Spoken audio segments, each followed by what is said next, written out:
Lately, after Dan's bath, I've noticed white threads floating in the bathtub. When I ask Dan about it, he just evades the question. On the eve of Dan going on a business trip, he gave me some aromatherapy oil that's supposed to help with morning sickness. After using it nightly as Dan instructed, I experienced severe abdominal pain and had to call for an ambulance. At the maternity clinic, when I explained the situation, the doctor was shaken. He said it was an aromatherapy oil that could endanger both the mother and baby. Suspicious of Dan's infidelity, I called his office and found out he had taken a personal day off to match the dates with Cindy. Heading to Cindy's apartment, I waited in the car and soon saw Cindy and Dan coming from across the street. I want to live together soon. If this plan works, we can push May back to her parents' house. If she loses the baby and becomes emotionally unstable, it won't seem odd for us to live apart. It's her fault for getting pregnant when I'm not even good with kids. I buried my face in the steering wheel and sobbed. Eventually, I lifted my head and swore revenge on Dan and Cindy. I will never forgive them.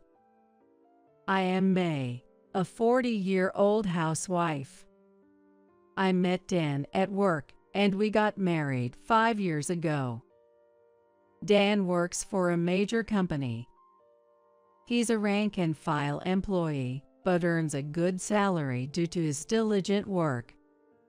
Recently, I finally got pregnant, something I've always wanted. Looking at the ultrasound picture, I eagerly anticipated the day I would meet our baby. But lately, I've been unbearably anxious. Something was off about Dan. Eventually, I realized Dan's true nature, and it sent chills down my spine.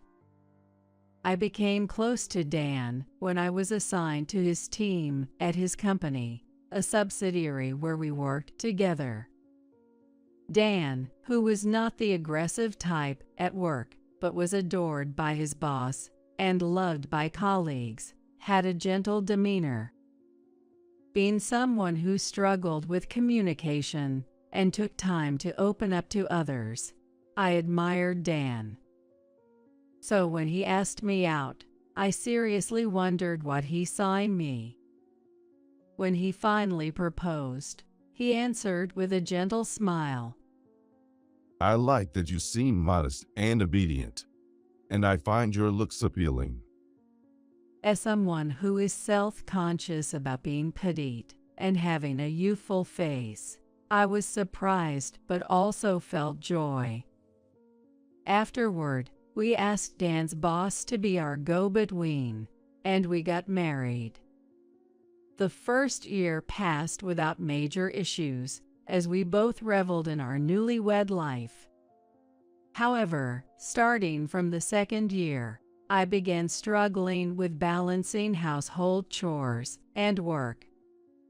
Dan had forgotten our promise to share domestic duties and started dumping all the housework on me. I know it's tough, May, since you're working full-time too, but I just can't relax with the house in disarray. I was puzzled.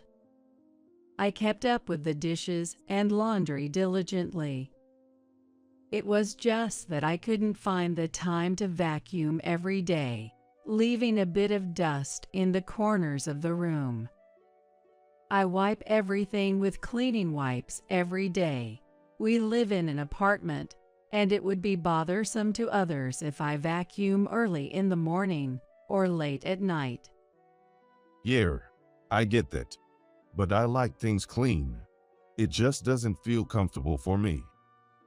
Despite saying this, Dan's study was always a mess.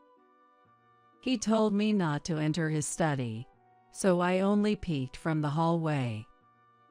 During that time, I was horrified by the sight of his completely cluttered room.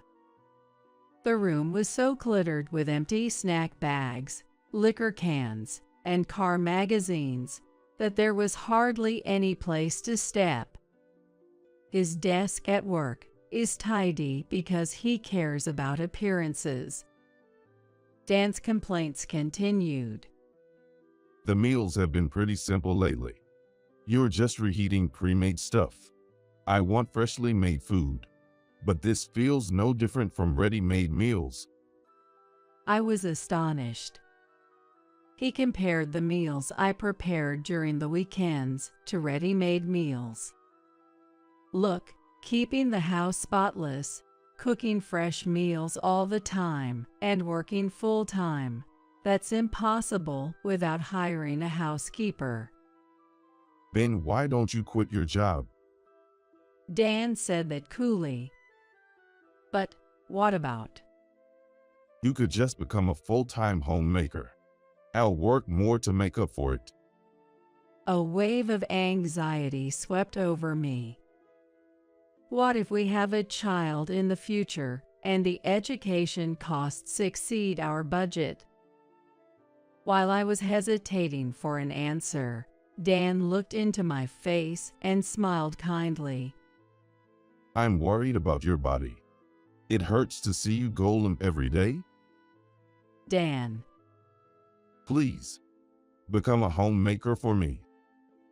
I was proud of my job. I enjoyed my work environment and wanted to continue until retirement if possible, but I didn't want to cause Dan worry. After much hesitation and regretfully bidding farewell by my colleagues and boss, I resigned. I've always been shy and take time to warm up to others. But once I get close to someone, I tend to have deep and long-lasting relationships. That's why I vowed to always cherish Dan, whom I became involved with. Dan also treated me with care. However, as soon as I became a full-time homemaker and started depending on Dan's income, he began to adopt an intimidating attitude towards me. Really? The orthopedic clinic changed doctors? Yes, it used to be a female doctor. When I went there after a long time, her son in his 20s was treating me. He took over as the head of the clinic because his mother retired. Dan showed his displeasure when I mentioned going to the hospital after twisting my ankle. Then stop going there. We'll switch to the hospital in the next town where a female doctor works. But they asked me to keep coming until I'm fully healed. No way. He raised his voice unusually. Just the thought of a young man touching your leg makes me feel sick. Are you okay with that? I was surprised by Dan's words. It's just a medical examination. It can't be helped. There are other doctors, right? We're changing to the next town next time. Otherwise, I'll stop giving you money for the visits. Reluctantly, I switched to a hospital in the next town to appease Dan's jealousy. I didn't realize he was this jealous. I laughed to myself, but it gradually became no laughing matter. The next thing Dan complained about was my regular hair salon. When I mentioned that my stylist was going on maternity leave and I would be seen by a male hairstylist next, Dan secretly visited the salon and then started nitpicking. That guy is no good. Paying $50 for such a haircut is a ripoff. Why don't you change to someone else? I was taken aback, but calmly explained. That's the going rate around here. He's well regarded among people I know. How so? He's just popular for his looks. He must be hitting on his clients. Don't say that. He has a wife and kids. Then it's cheating. Dan sneered. Just thinking of that guy touching your hair with his sleazy hands makes me so frustrated I can't sleep at night. What? It's just a haircut. Stop making a fuss. Despite my protest, I eventually switched to another salon because he wouldn't stop complaining. Dan began to find fault even with me just going out briefly. It's odd for a housewife to be out and about all the time. You should devote more to me. What are you talking about? I do all the housework properly. I didn't quit my job just to be cooped up at home all day. Hey, if I want to go back to work, maybe part-time would be manageable. No way. Dan flatly refused. The housework would surely suffer. I'm supporting us. So what's there to be dissatisfied about? I was speechless at Dan's frowning face. When I confided in my college friend, Tanya, she was also astonished. Tanya works in the HR department at Dan's company. Dan listens to us at work and never shows disdain towards women, but I see he's different in private. He uses male chauvinism as an excuse, and it's troubling, but I don't want to fight with Dan, and he doesn't verbally abuse me, so I'm at a loss. Sipping coffee at a cafe, I sighed. If it gets any worse, talk to me. I'm on your side, May. Thanks. I replied with a smile, but I gradually became reluctant to go out and started to spend my days feeling depressed. One day, after feeling unwell for a while, I tried a pregnancy test, and it turned out positive. I couldn't help but cry out in the bathroom. I was so happy I cried, having almost given up hope due to my age. When I told Dan upon his return home, he momentarily tensed up before smiling. Really? I can't believe it. Me neither. I'll get it checked at the hospital tomorrow. I'll make sure to go to a place with a female doctor. When should we tell your parents? Let's wait until it's stable. Right. We don't know yet if everything will be okay. His words troubled me, but they were true.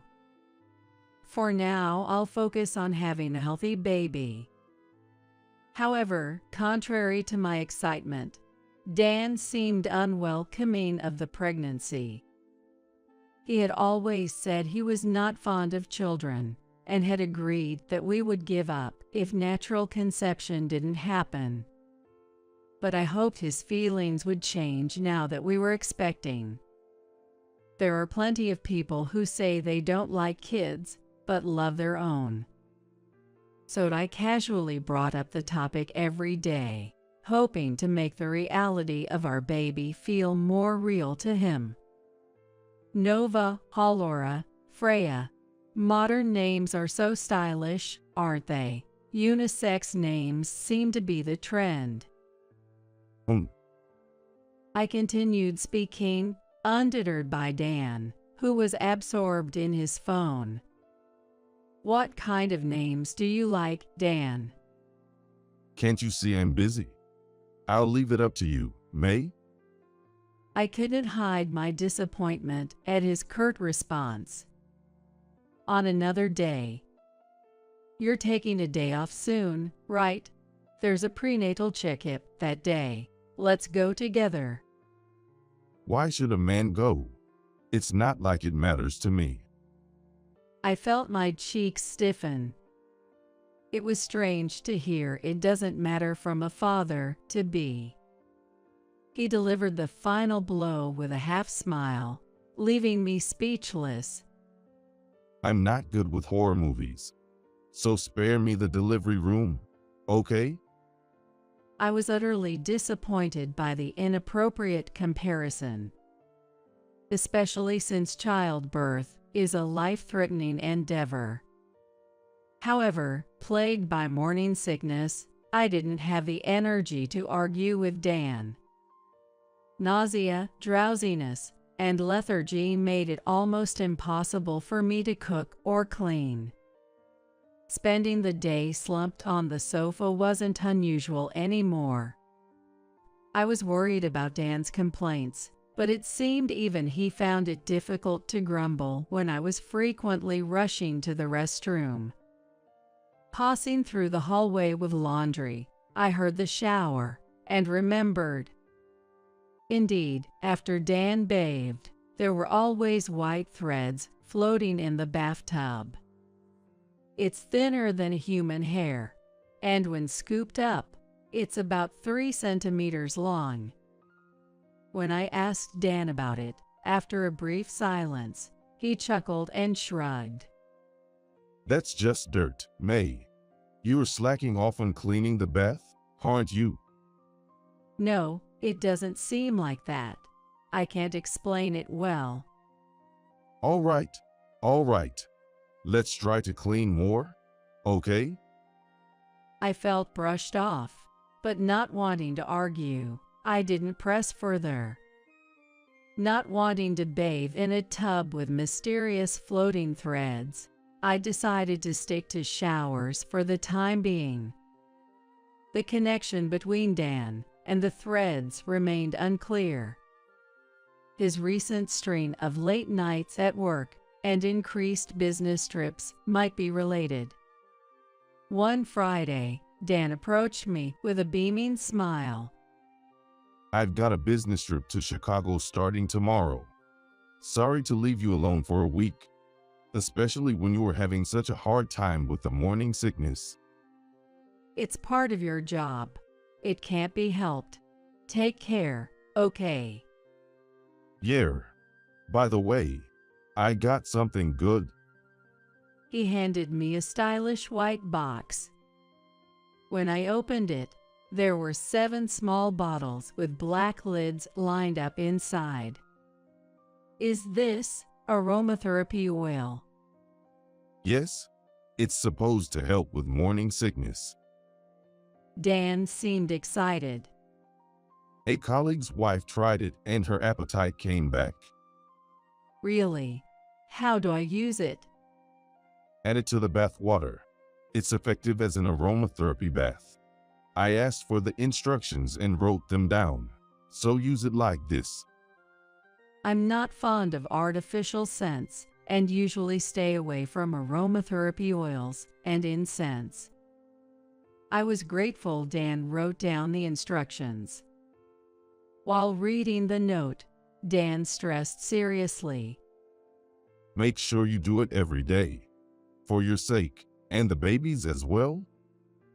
Got it. Thank your colleague for me. From the day Dan left on his business trip, I took an aromatherapy bath every night. Not seeing any white threads, I felt safe soaking in the water. Let's see, 1 bottle per 200 liters of water. That's quite a lot. As I poured it into the bathtub, a potent fragrance wafted up with the steam. It seemed relaxing and likely beneficial for the baby as well. There were no immediate effects, but perhaps my appetite would be back by the time Dan returned from his trip. I continued using it, feeling hopeful, and reached the 5th day. During the bath, I suddenly felt a dull pain in my lower abdomen. Initially dismissing it as constipation, the pain intensified. Moaning in pain, I changed into my home clothes and called an ambulance. I was crushed by the fear that something might have happened to the baby. I informed them I was pregnant and asked to be taken to my regular maternity clinic. As I tried to explain my condition to the female head doctor, she crinkled her nose. Did you put any bath additives in your water? I've been taking aromatherapy baths. The doctor frowned. My husband got it from a colleague. It's supposed to be good for morning sickness. I don't know if it's related to the abdominal pain, so I brought it with me just in case. When I handed over the note and the bottle of aromatherapy oil my husband had given me, the doctor's face changed, and she started trembling. "Doctor, Did you use this daily in an enclosed bathroom? yes." After a moment of hesitation, the doctor told me in a firm voice, The herb used in this aromatherapy oil can cause uterine contractions. It's strictly forbidden for pregnant women. It could have caused a miscarriage. Everything went dark before my eyes. I felt faint but managed to stay conscious and urgently requested an examination. Fortunately, the baby was safe. I was told that my body should recover with some rest. I stayed in the hospital overnight and returned home by taxi the next morning. Back home, I still couldn't believe it. I had used the oil exactly as Dan had told me, and yet it had almost endangered our baby. I felt an urgent need to confront him with my anger. Waiting for his lunch break, I called Dan's mobile, but it just kept ringing. A bad feeling suddenly crossed my mind. His recent aloof behavior, the sudden increase in overtime and business trips, and now this incident. I had heard that many husbands cheat during their wife's pregnancy. Deciding to check with Tanya, I called her mobile. "Sorry to bother you during your break, but listen." Tanya gasped on the other end of the line. So you're in a place with signal now. "What are you talking about?"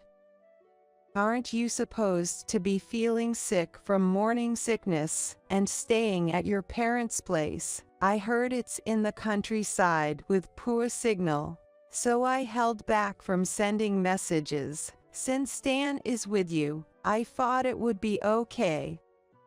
"I'm at home." What do you mean? I heard Dan is on a business trip to Chicago. I could hear Tanya sighing. He must have wanted to prevent me from contacting you, perhaps fearing his affair would be exposed. "That's what it is." "Hey, is there a female employee who took time off during the same period?" Let me check. Oh, it's Cindy from the accounting department. Should I give you her address? "Yes, please." My anger outweighed my shock. I was sure Dan was there. I hung up and drove to the address Tanya had given me. I forgot my nausea in the heat of my anger. I parked my car where I could see the front entrance of the apartment building and waited for Dan and Cindy to appear. My car was common enough that I wasn't worried about being noticed while lying in wait. After about an hour, a couple holding hands approached from the other side of the street. Dan was with a woman with flashy makeup. She must be Cindy. Dan, carrying a heavy eco bag, looked visibly thrilled. Looking at him ignited a fiery anger in me.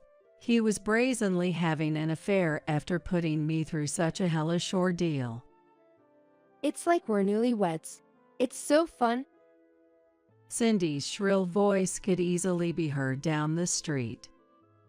I can't wait to live with you, Dan. If this plan works, we can push May back to her parents' house. Divorce is tricky, but separation should be safe. Cindy agreed with Dan's smug assertion. If she loses the baby and becomes emotionally unstable, it won't seem odd for you both to live apart. You're so smart. It's her fault for getting pregnant when I'm not good with kids. Even after they disappeared into the apartment, I sat there stunned for a while. Then, intense rage surged from within. Tears overflowed from my eyes before I realized it. I'm so frustrated and ashamed. I felt nauseous as I blamed myself for not seeing through and trusting such a person. Leaning over the steering wheel, I sobbed. Eventually, lifting my head, I gritted my teeth and vowed revenge on Dan and Cindy. Dan and Cindy, I will never forgive you. 2 days later. In the afternoon, I went with Tanya, who had taken the afternoon off, to Cindy's apartment. I stayed outside the entrance hall to avoid being seen by the intercom camera. Hello, though, Tanya. What brings you here? When Tanya pressed the intercom, Cindy responded immediately. Her saccharine voice was grating. Weren't you supposed to finish some documents at home? You left some materials on your desk. Cindy easily believed Tanya's lie. Oh no, silly me. Thank you. I'll go get them now. It's okay, I'll bring them up to your room. Really? Then please do. I'll unlock the door for you. Once the door was opened, we went up to Cindy's apartment in the elevator. Making sure I wasn't caught on camera, I stayed back while Tanya called Cindy out. Soon the door opened, and Cindy, in a bathrobe and casual clothes, appeared. Taking a shower in the middle of the afternoon. How luxurious. They might have been planning to get cozy with each other after this. Tanya, you're a lifesaver. Really reliable. Eat. Cindy let out a sharp scream when I suddenly showed my face. As she tried to close the door, I wedged my bag in, slid my hand into the gap, and pried the door open. Cindy, with a resigned look, allowed Tanya and me into the room. From a half-open room at the end of the hall, we could hear Dan speaking in baby talk. Tiptoeing down the hallway and peering into the room, I saw Dan in just his underwear. His eyes softened, brushing a long-haired cat. Tuna, you're being such a good boy. Staying still? I'll give you a treat later. Your fur is so smooth and silky today. You're the most handsome cat in the world. Meow. So that's it. The white threads were the white cat's fur. No wonder there was so much fur. He brushed his bare upper body against it, and he didn't rinse himself before getting in the bath. How could he do that before I, a pregnant woman, used it afterward? Eck, that's gross. Rage bubbled up as I saw Dan's affectionate face toward the cat. He cared more for his affair partner's cat than for our unborn child. The cat was the first to notice my resentful gaze. It flinched, looking scared, and ran to a corner of the room. What's wrong, Tuna? Come and play with Daddy. Since when did you become a cat's dad? Or did you get Cindy pregnant too? Dan's eyes widened as I stepped into the living room. Why are you? Dan, you've been careless. Tanya emerged from behind me, causing him to startle. That's right. You and Tanya are friends. Dan exhaled as if in resignation, and Cindy hugged him from behind. Dan, we've been caught. It's okay, Cindy. Leave it to me. His posture, standing there in his underwear, was ridiculous, and I almost laughed at the absurdity of the situation. How are you feeling, May? I've told you countless times how bad the morning sickness is. No, I mean, since you are here, you must be fine. Didn't your wife stop using the aromatherapy oil? Cindy interjected. That's why both the mother and child are healthy. Oh, right. You really should trust your husband more. Cindy smirked, and Dan looked disappointed, which infuriated me even more. I did use it, because I was happy that Dan seemed to care about my well-being. Then I was struck with severe pain and had to call an ambulance. It was almost too late. I shouted, and Cindy interrupted with her sugary tone. What a shame. A baby that daddy doesn't want should just disappear. What? Do you even realize what you've done? You tried to take the lives of me and my baby. That's not true. Dan smirked dismissively. It's not even born yet. So treating it like a person is ridiculous. Or are you even pregnant? You're just saying that to get attention because you sensed I was cheating, right? Exactly. And the morning sickness must be an act, too? My brain felt like it was boiling with rage at their laughter. I showed you the ultrasound picture, didn't I? Maybe you borrowed it from another pregnant woman.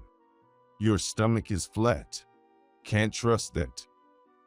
Could be someone else's kid, you know. Enough from you two. Even as Tanya scolded them, Dan and Cindy just grinned. Well, even if it is my kid, I don't want it. The words "I don't want it" tore my heart. Don't do things without my permission. You're causing unnecessary trouble? Why do you deny it so much? Do you hate the idea of being a father that much? Are you that bad with babies? When I confronted him with the question, Dan frowned and retorted sharply. Of course I hate it. Who's going to take care of me when the baby's born? Dan then unleashed a tirade of complaints against me.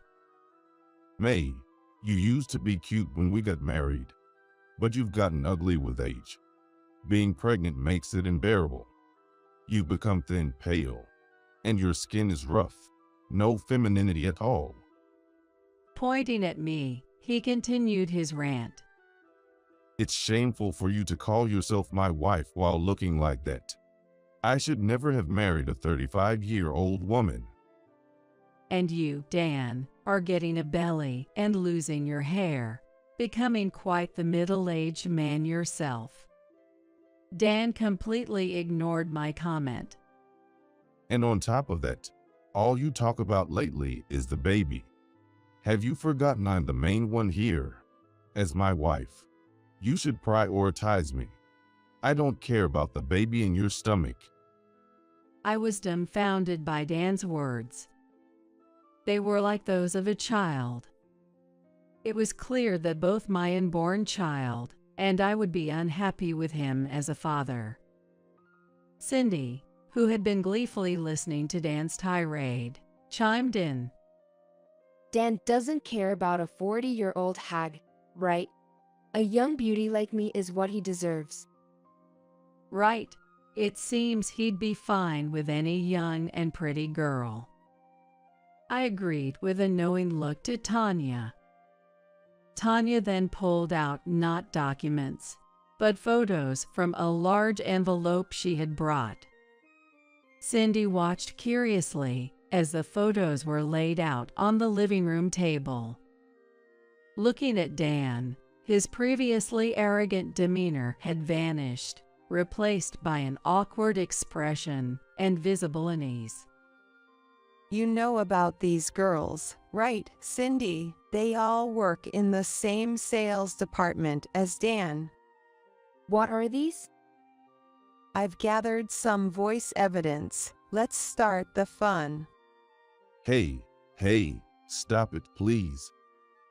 After announcing what she had, Tanya pressed the play button on her phone despite Dan's pleas. I'm secretly dating Dan. Keep it a secret from others. Cindy is already an old lady at 28, so he switched to a young girl like me. Dan told me I'm his ideal woman. We've been dating for 3 months now. He's getting a divorce soon, right? Dan said we should keep our office romance a secret because it would be troublesome if it got out. The trip during his business travel was so fun.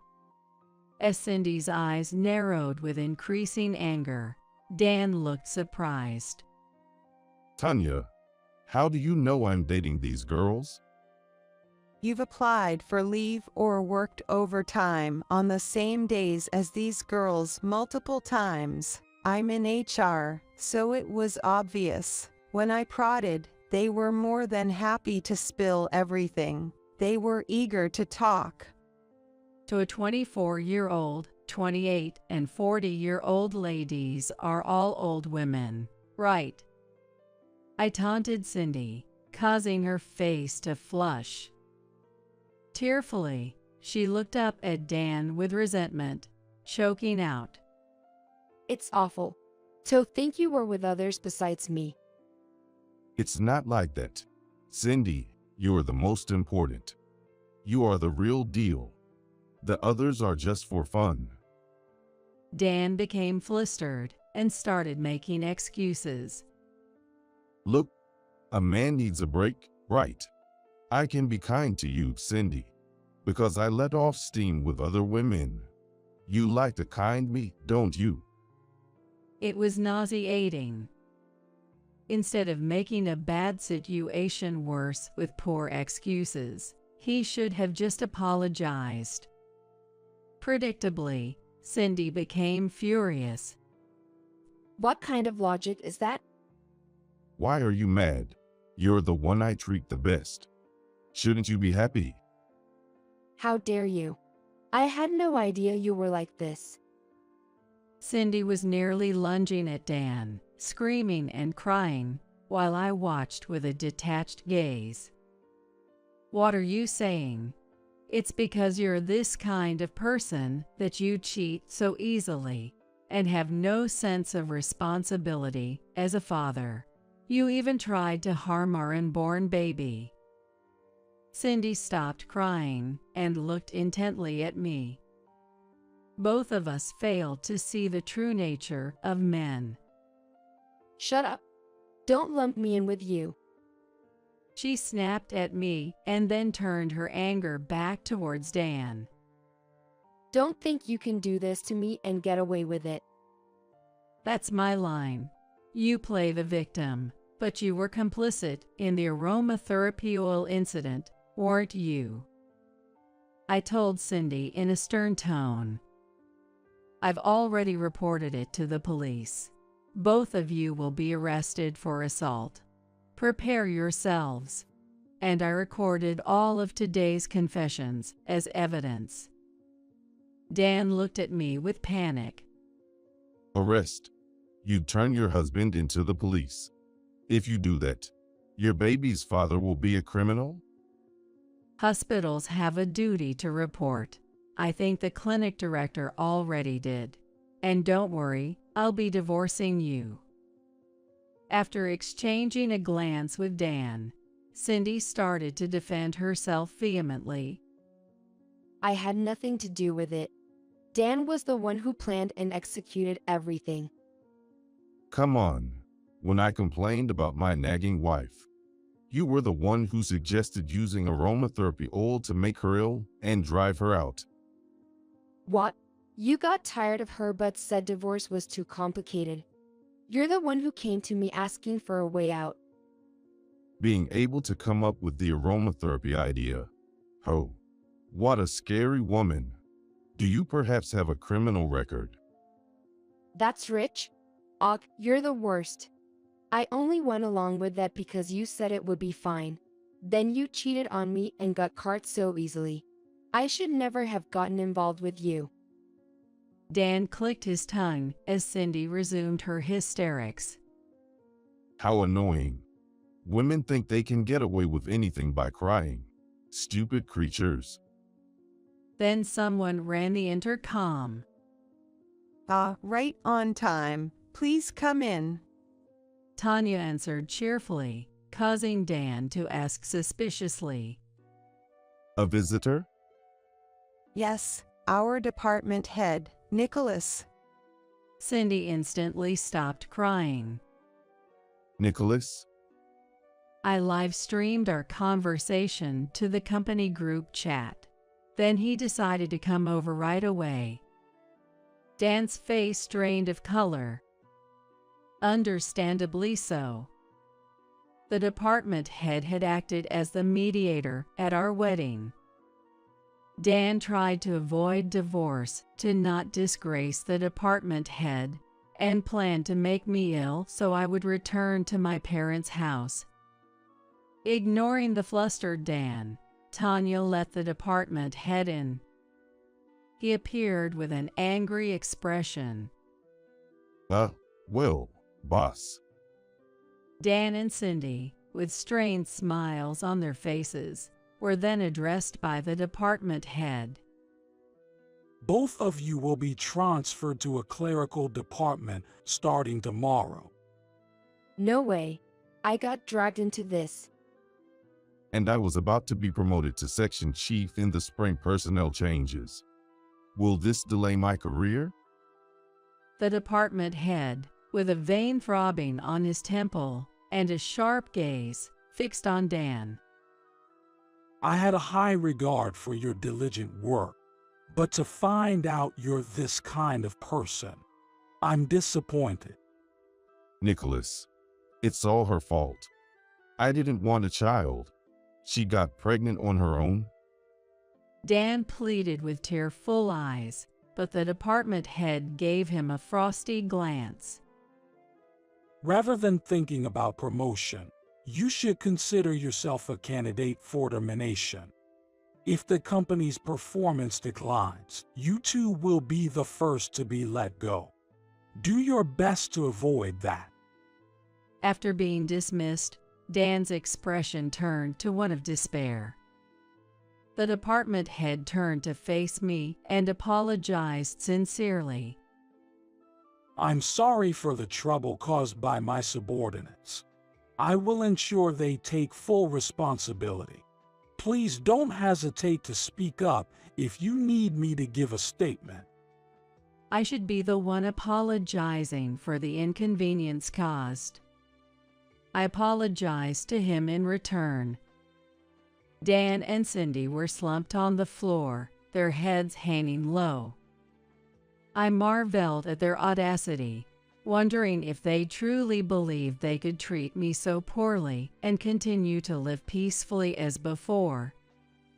Their brazenness was astounding. I'm preparing to return to my parents' home with Tanya's help. Dan, send the divorce papers there. I will make claims for alimony and child support through a lawyer. I watched as Dan weakly nodded in acknowledgement. Then I left Cindy's apartment, together with Tanya and the department head. The next day, Dan and Cindy were arrested for assault, but were released a week later on probation due to being first-time offenders. I heard that the two of them broke up shortly after. Despite continuing to work in a sideline position at the company, they resigned after being ostracized due to widespread rumors. Having received the alimony, I am indifferent to what happens to them afterward. While Cindy's whereabouts became unknown, Dan, disowned by his parents, resorted to multiple part-time jobs to get by. Tanya mentioned seeing Dan in the city, looking shabby and nothing like his former self at his previous company. My ex-in-laws, upon learning of the incident, traveled from the countryside to apologize to me. I had always been treated well by them and held no resentment toward them. When my daughter was born recently, I cried tears of joy. So I plan to visit my ex-in-laws with her during holidays like summer vacation and Christmas. If she ever wants to meet her father as she grows up, I'll consider accompanying her under certain conditions to fulfill her wish. Seeing my daughter's innocent smile makes me pity Dan for saying he didn't want such a lovely child. Being a mother is challenging, but I feel deeply fortunate to be her mother. I want to continue watching her grow, surrounded by people who love her. Why did I realize something was off but not try harder to get her to talk about her troubles on the phone? Why did I just think she would talk about it eventually? Maybe if I had listened, this wouldn't have happened. Stop it, it's not your fault. I'm to blame too. Maybe I pressured her too much with work. Even if not, I was there and should have noticed and supported her. My best friend had taken her own life. I was nearly crushed by regret. At the funeral, my husband felt the same. Whenever we spoke, we only blamed ourselves. After the funeral, I went to my best friend's parents to apologize for not doing anything when I noticed he was off during our phone call. My husband also apologized to them for not being able to deal with her, even though he was always nearby during work. My best friend's parents told us it wasn't our fault and asked us not to blame ourselves. Even hearing that, my husband couldn't raise his head for 5 minutes. As the funeral ended and my husband and I were about to leave, my father stopped me. There's mail at home for you. It might be something important, so don't forget to take it with you. Why did my best friend send it to my parents' house instead of mine? Feeling uneasy, I decided to stop by my parents' house alone on the way home. What arrived was an envelope, slightly bulging, indicating several pages of a letter inside. With trembling hands, I cut open the envelope to reveal its contents. The letter was folded in 3, comprising about 4 pages. Opening it, the first page simply read, "Please read this without your husband finding out," in large letters. Puzzled, I moved on to the second page. At the top of the second page, in large letters, was what seemed to be the title of the letter. Just by reading that title, I could guess what the rest of the letter contained. If I was right, it would contain something dreadful. My hands shook, but I gathered my courage to continue reading. What followed was an astonishing truth.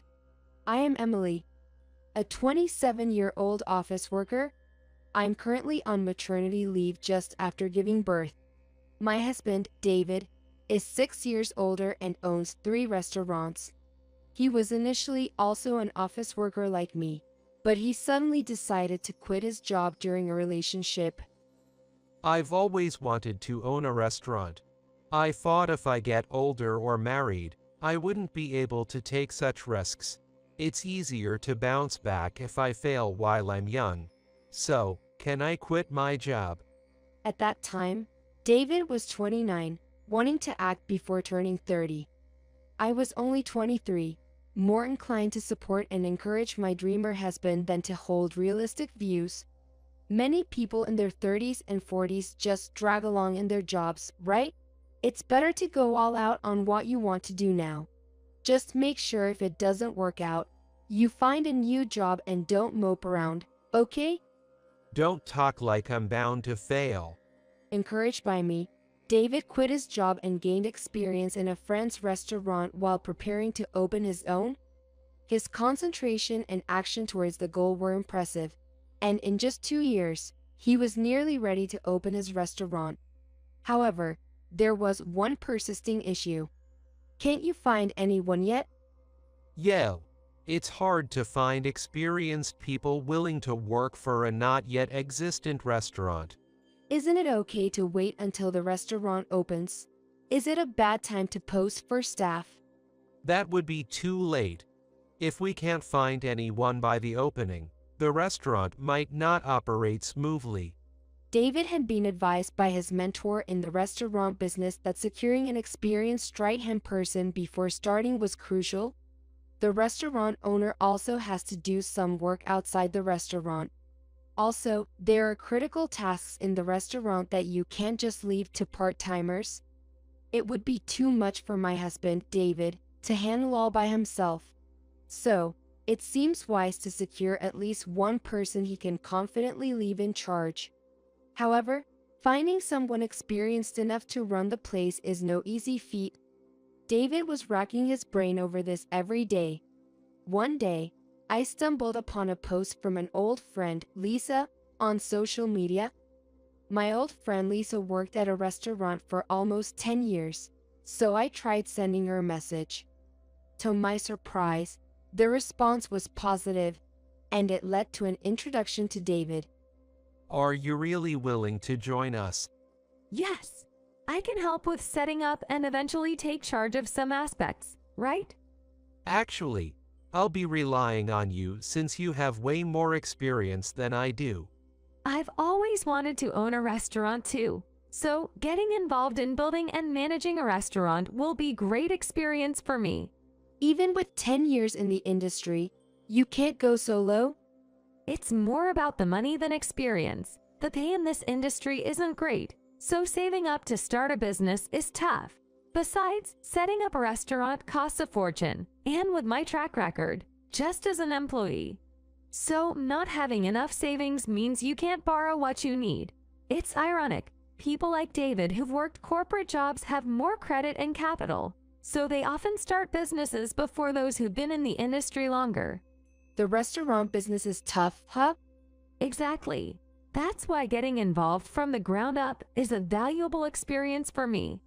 My experience in the industry is limited, so having Lisa around is a huge help. Looking forward to working with you. This solved the staffing issue. With the problem resolved, David's restaurant setup progressed rapidly, and soon it was up and running. Lisa's experience compensated for David's lack of it, helping the business grow steadily. But David seemed troubled. Hey, Lisa, the restaurant is thriving, but David looks down. He won't talk about it. Is there an issue at the restaurant? An issue? I don't think so. But maybe he's just exhausted from the workload and pressure. He's been non-stop since we opened, right? Also, he took out a loan of about $100,000 to start the business, right? There's the repayment. And even though things are going well now, the fear of sales dropping is real. Wouldn't it be weirder if he seemed totally fine? I see. It's his first time as an entrepreneur, so maybe he's feeling the grind. Exactly. That's why, Emily, you need to support David's mental. I understood Lisa's point. As a new entrepreneur, David faces pressures I can't comprehend as a corporate employee. I can't assist him in his work like Lisa can. So, I make sure he can relax at home, ensuring he has nothing to do and can immediately take a shower after work. That's about all I can do, but it seems my small acts of kindness have reached him, and he gradually recovered his energy. As David felt better, the restaurant prospered even more. Good things continued, and 3 years after starting the restaurant, we got married, and 3 years later, we had our daughter, Amy. Everything seemed smooth. But that was only on the surface. Behind the scenes, things were not going well. My daughter brought me happy days, but David is starting to lose his energy again. He didn't talk to me the last time he felt down, and I doubt he will this time, but I asked him about his recent mood anyway. Recently, you seem down. Is there a problem at the restaurant? Surprisingly, David shared the reason for his gloom. Actually, a new restaurant opened up nearby. It's fancier and more stylish than ours. It's like an upgraded version of our place. So, they're taking your customers? Yo, they've been open for 3 months, and their momentum hasn't slowed at all. They're attracting even more customers. If our sales keep dropping, we might not sustain the business, and I've only paid off about half of my loan. I regretted asking about his troubles. I wanted to know, but there's nothing I can do to win back the customers lost to the competitor. All I can do is nod and be a sounding board for David's complaints and worries. I understand that I can't help with his job. Even so, wondering if there was anything I could do, I reached out to Lisa. Again, things haven't been great at the restaurant lately, have they? David told me. Is there anything I can do? Probably not much. Maybe save on the cost of one part-timer by helping out at the restaurant. I can't help at the restaurant because of Amy. Right? That's why I said there isn't much. David is bustling to get the restaurant back on track, so he'll probably be fine. Please keep supporting his mind like you've been doing. Got it. Then I'll leave the business support to you, Lisa. Take care of David, please. Sure, I got it. Leave it to me. 6 years since David started the restaurant. Lisa and I had gone from friends to best friends. I could consult her about anything regarding David, and she would advise me. I've sought her advice on issues with David, and her guidance has always been spot on. If she says David will turn the restaurant around, then I trust it will be okay. I decided to follow my best friend's advice and continue supporting David's mental. Months later, as Lisa predicted, David managed to revive the restaurant. It was more like fortune favored him, though. Did the restaurant that was stealing customers from David's place close down? It was doing well, wasn't it? Our new menu was a hit. We managed to win back the customers. The other place got scared off by my skills and retreated early. A single menu change doesn't just flip the situation, right? Maybe they moved because they were more successful than expected, to a location with better conditions and more space. That's because they were intimidated by my skills. Watch, the other stores will start fleeing too. Yeah, I get it. Looking forward to it. With the competition gone, David's restaurant sales rebounded. In fact, several other eateries around him closed down. With fewer restaurants nearby, his business saw even greater growth. In these times, it's not unusual for restaurants to close. However, David took this coincidence as validation, boasting, "See, just as I said. This area is practically my territory now, the David Empire. No one can compete with me." He was getting carried away. When people get too cocky, it often leads to failure, and I was worried he might face a harsh reality soon. But his restaurant continued to thrive. Riding high on success, David was completely swept up in enthusiasm. It's going so well. I'm thinking of opening a second location. I plan to leave Lisa in charge there mostly. Have you discussed this with Lisa? We talked, and she's on board. I was worried because Lisa has mentioned wanting her own place someday, so I thought she might leave. I plan to have Lisa help us for the long haul. I won't let her go. Hearing about the second location, I was amazed at how carried away David was getting, but knowing that Lisa would be in charge blew away my exasperation, and I wholeheartedly supported the idea. The second location was completed quickly. With experience in creating a successful business, Lisa quickly made the second location a popular spot. With the second restaurant thriving, David's confidence soared even further, bordering on recklessness. Now that I've established the David Empire around the second location, I'm thinking of changing things up and opening a bar.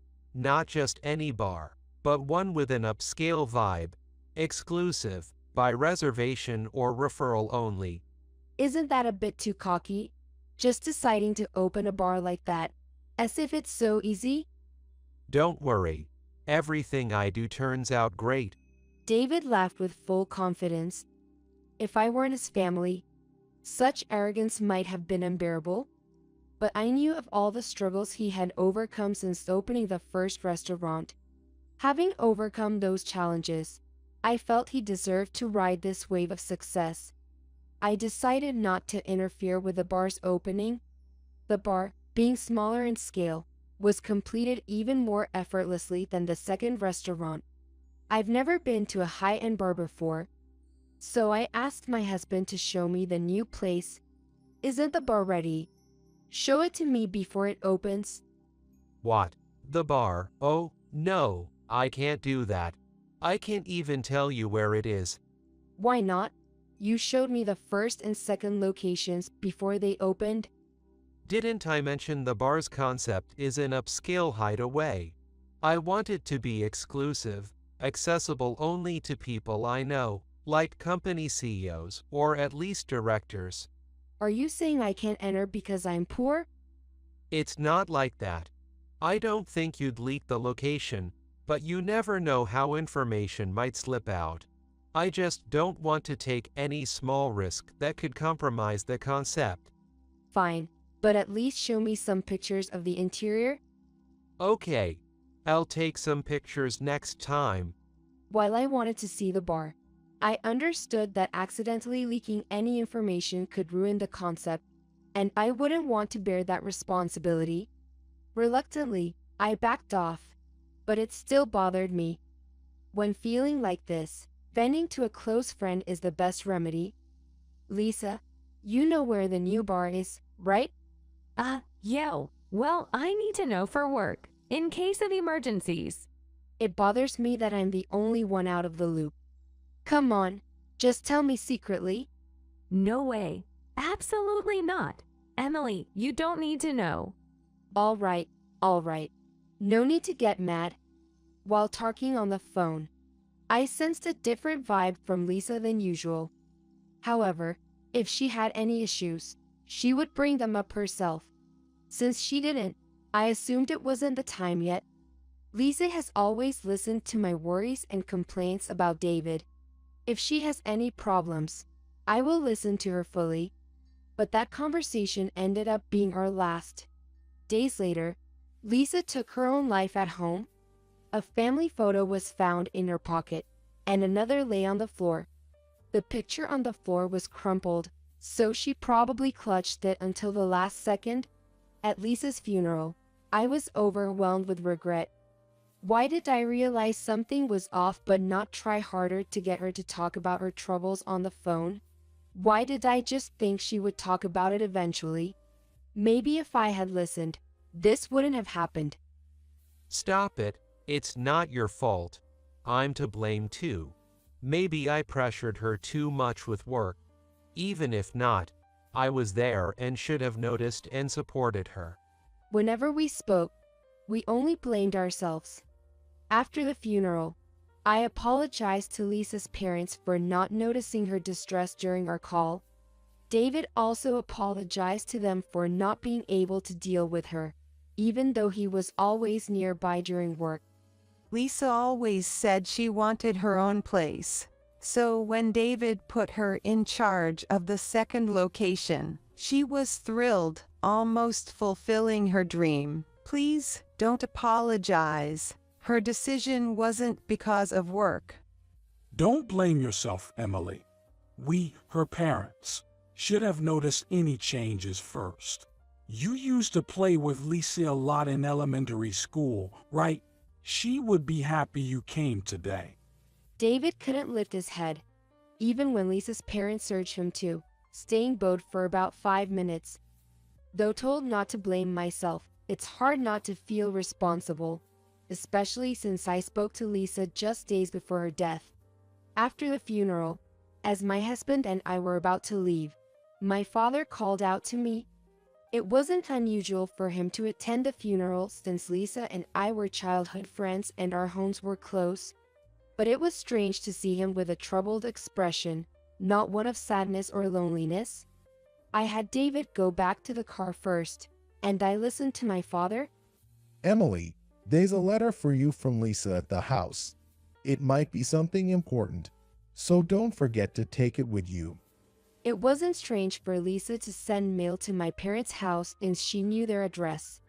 But she also knew mine. Why would she send it to my parents' house instead of mine? If she had something to say, a call would suffice. or she could have given it to David.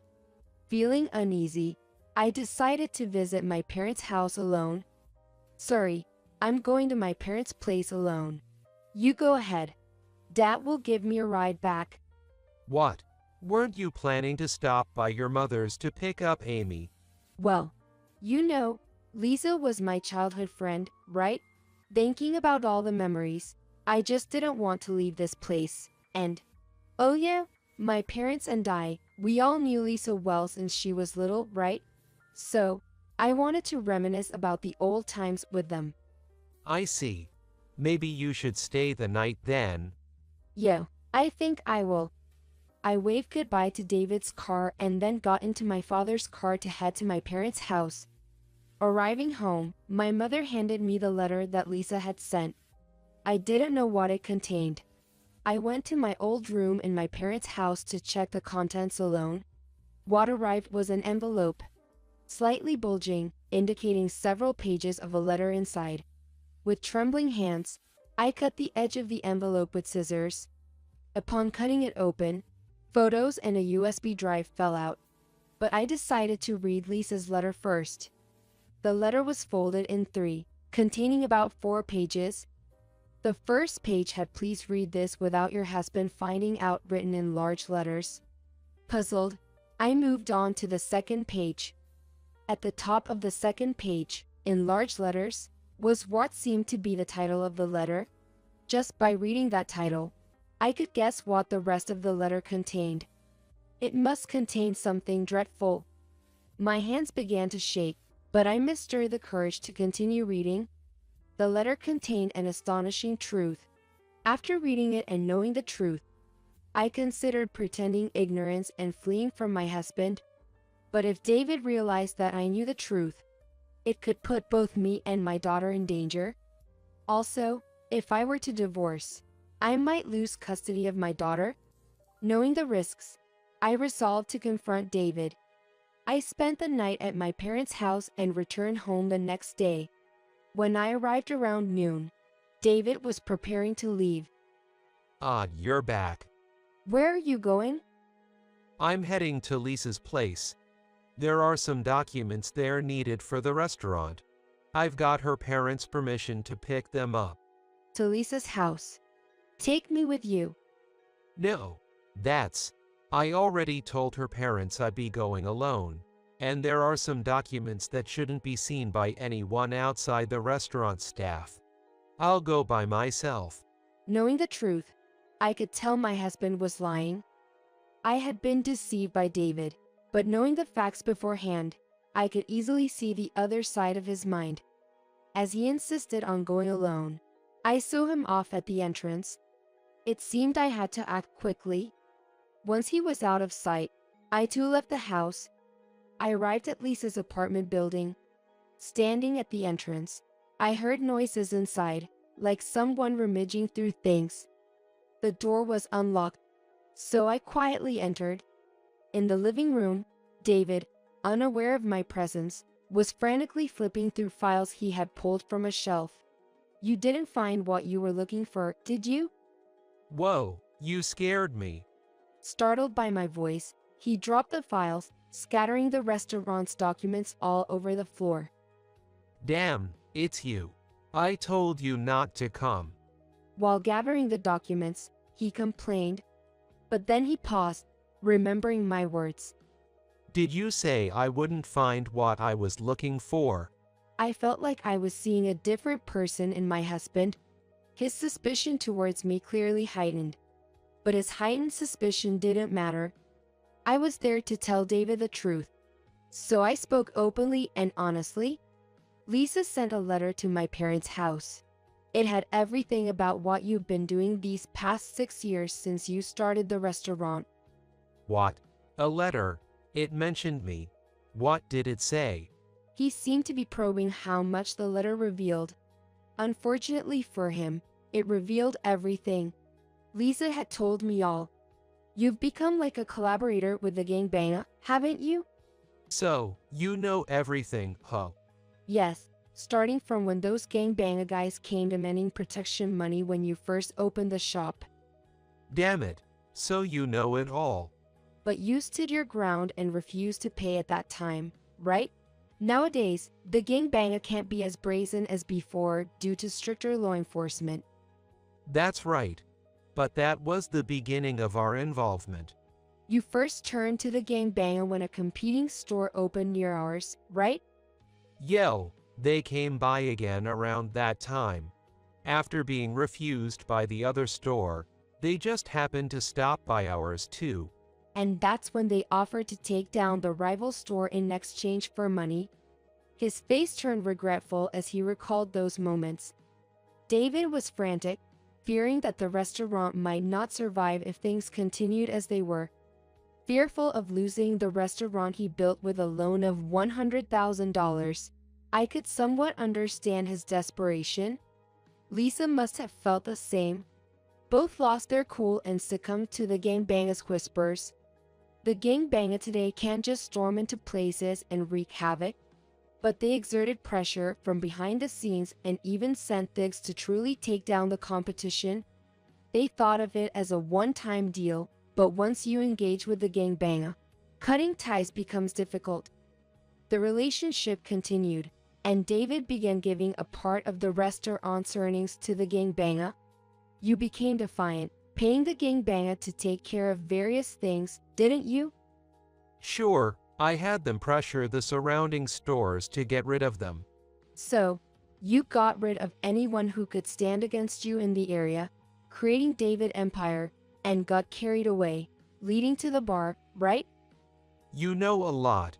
That bar was for overcharging, hosting important gangbang guests, and strategizing their next moves.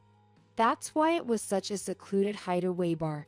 Around the time the bar was established, Lisa was under a lot of pressure, wasn't she?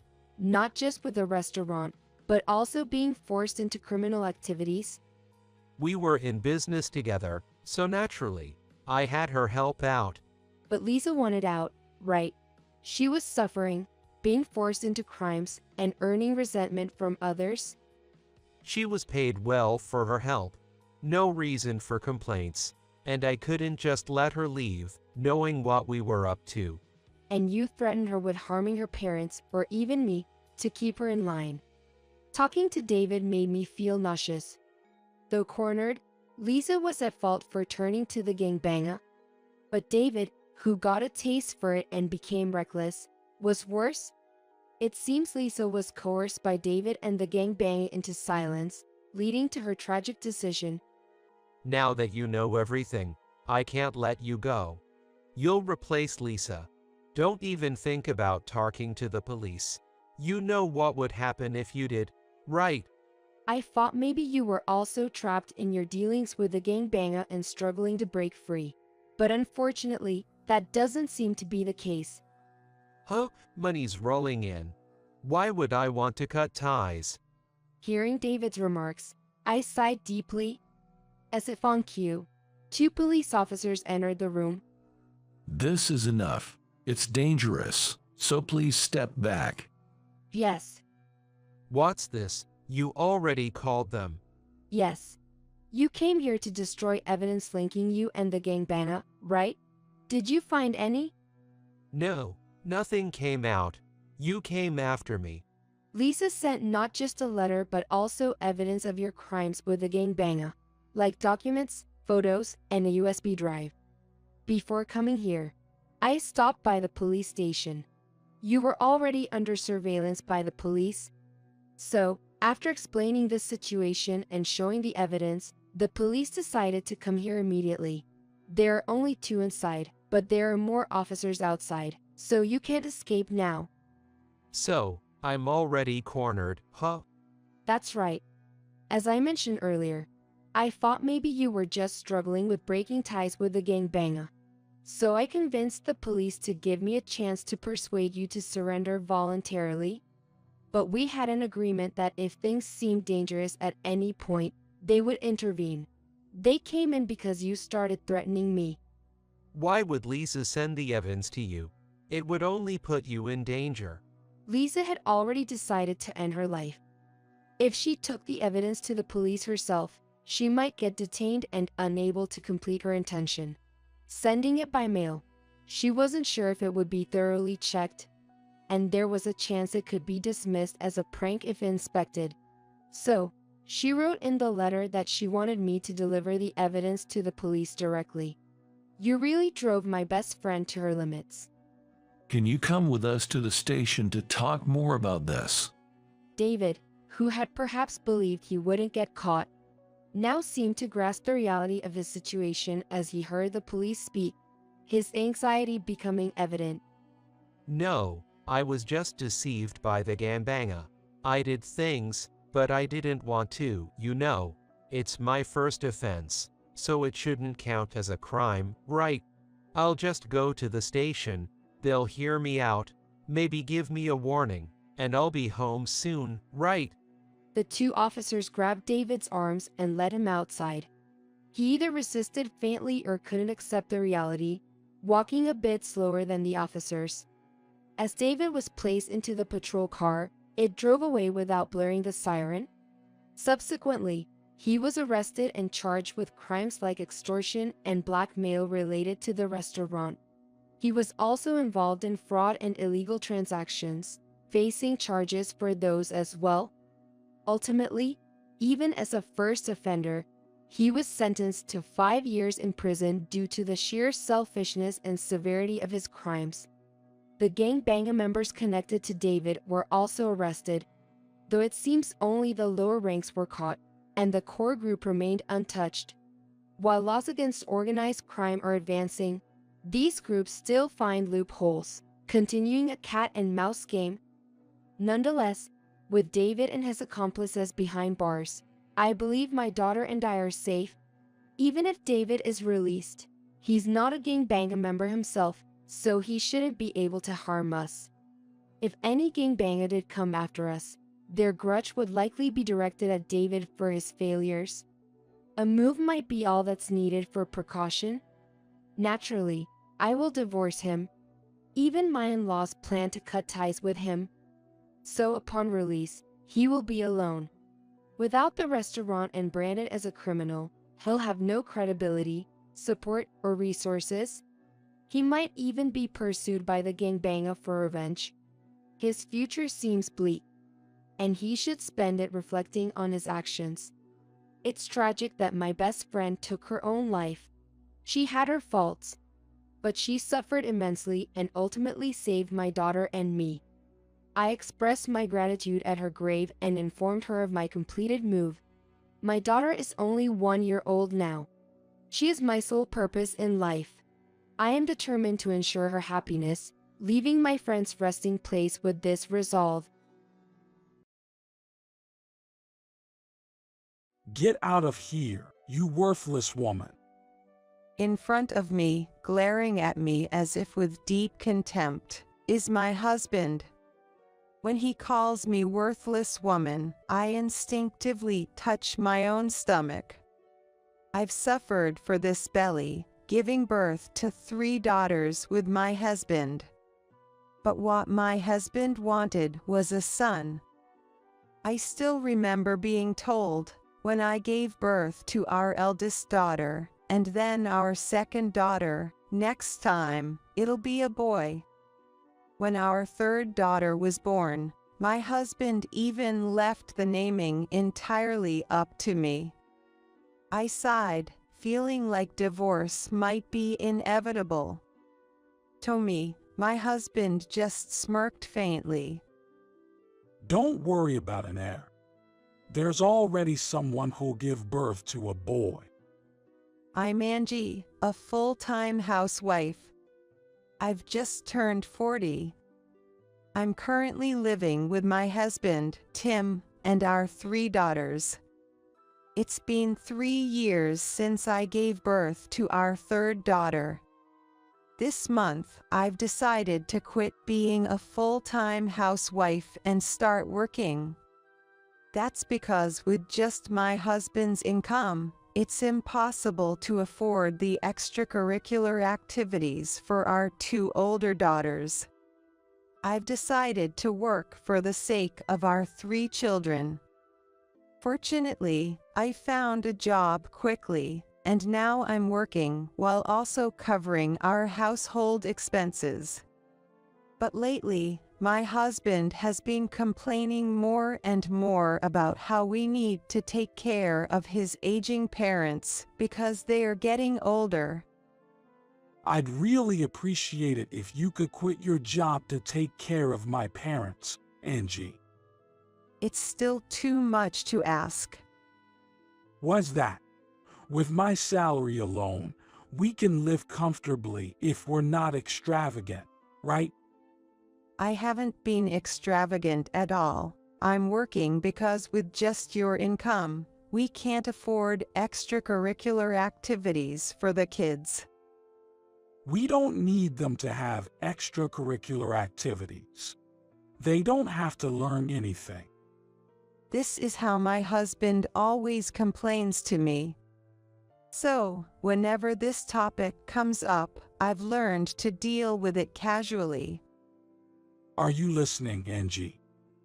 I understand. I'll try to help out.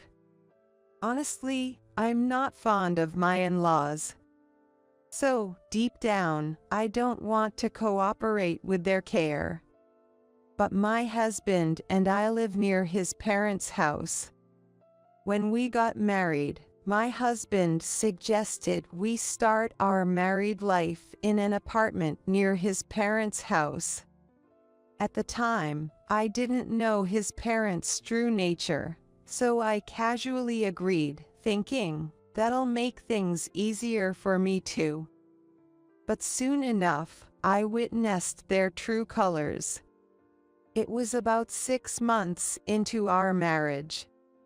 My mother-in-law asked me to help clear out a space to put a big table they'd bought so we could all gather, and when I went to help at my in-laws, that's when it happened.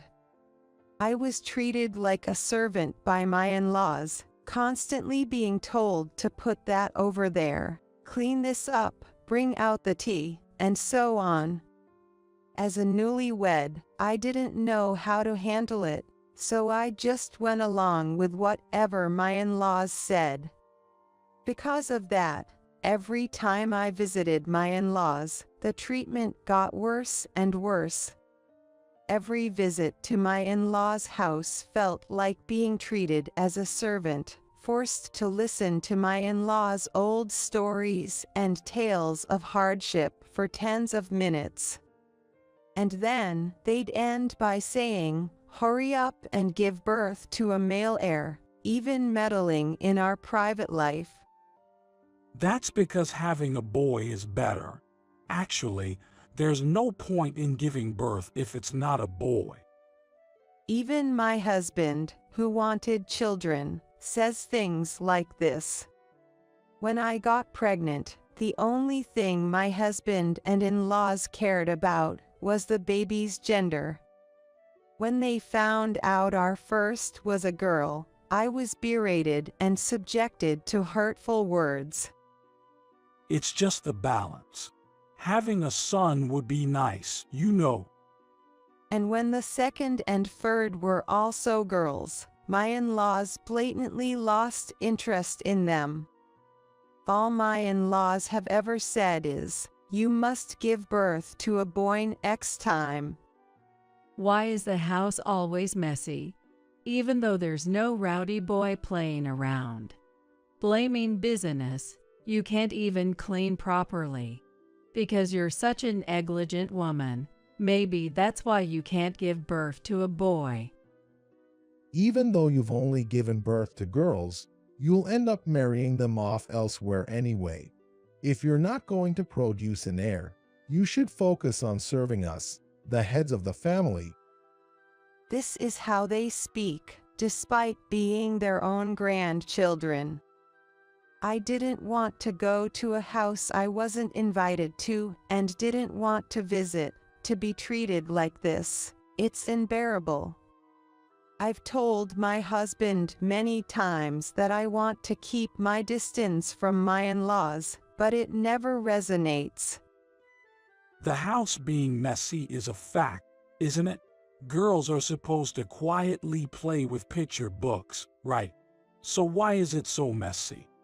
If you can't even handle cleaning, which is supposed to be a woman's job, maybe that's why you can't produce a boy. I don't think it's fair to say that housework and childcare is my wife's job when we both work and raise 3 kids. If you're going to use work as an excuse, why not just quit and become a housewife? If you can't do that, then maybe what Mom is saying is true, isn't it? Do you think you can support me and our 3 daughters with your income alone? That's why I'm working too. His words give me a headache. Sure, in the past, it was an era where the husband worked outside and the wife protected the home and children. But now, it's not that era anymore. It's become commonplace for wives to work too. Accepting that as the flow of the times, to say that household chores and childcare are still solely a wife's job is just too antiquated. No matter how many times I explain, my husband doesn't change. Mom's right, exactly what Dad says. Every time those words are thrown back at me, divorce crosses my mind. But my daughters, who know nothing, are attached to my husband. Only our eldest, a middle schooler, seems to have some reservations about my husband. Probably due to her adolescence, she doesn't seem to interact much with him.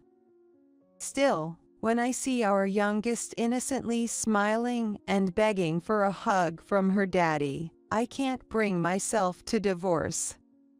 Then, around 3 months later, something strange started happening. For some reason, my husband's return home became increasingly delayed. Suspicious, I asked him about it when he finally came home. "Tim, you've been coming home unusually late lately. Is something going on at work?" Nah, just happened to be. One of my team members messed up today, so I had to stay overtime. Don't worry about it. The words my husband spoke, I believed them at first. But as time passed, and he started coming home late more often, I began to question. He'd say, got held up with entertaining clients, or meeting with partners ran long. Despite feeling suspicious about my husband's behavior and actions, I couldn't muster the courage to confront him, afraid of taking away the beloved father from my children. I began to live as if I didn't mind my husband's late returns. This continued for about 6 months until one day, a coworker said something to me. I saw him walking with a young woman in the downtown area. "He's at work. There's no way that's possible." I told her so, but I couldn't have mistaken it. she insisted. We were close friends, often going camping or having barbecues together with our families due to our kids being around the same age. My friendly husband and this coworker always got along well when they met. So I knew she wouldn't mistake my husband for someone else. But even knowing that, I desperately wanted to believe in my husband. When we meet next time, should I say something? Feeling my heart stop momentarily at her words. "I'll talk to my husband properly," I assured her. Though what she saw wasn't my husband, I hoped it was just a mistake. I visited a detective right after work to request an investigation. 5 days later, the detective contacted me, saying it was quite straightforward.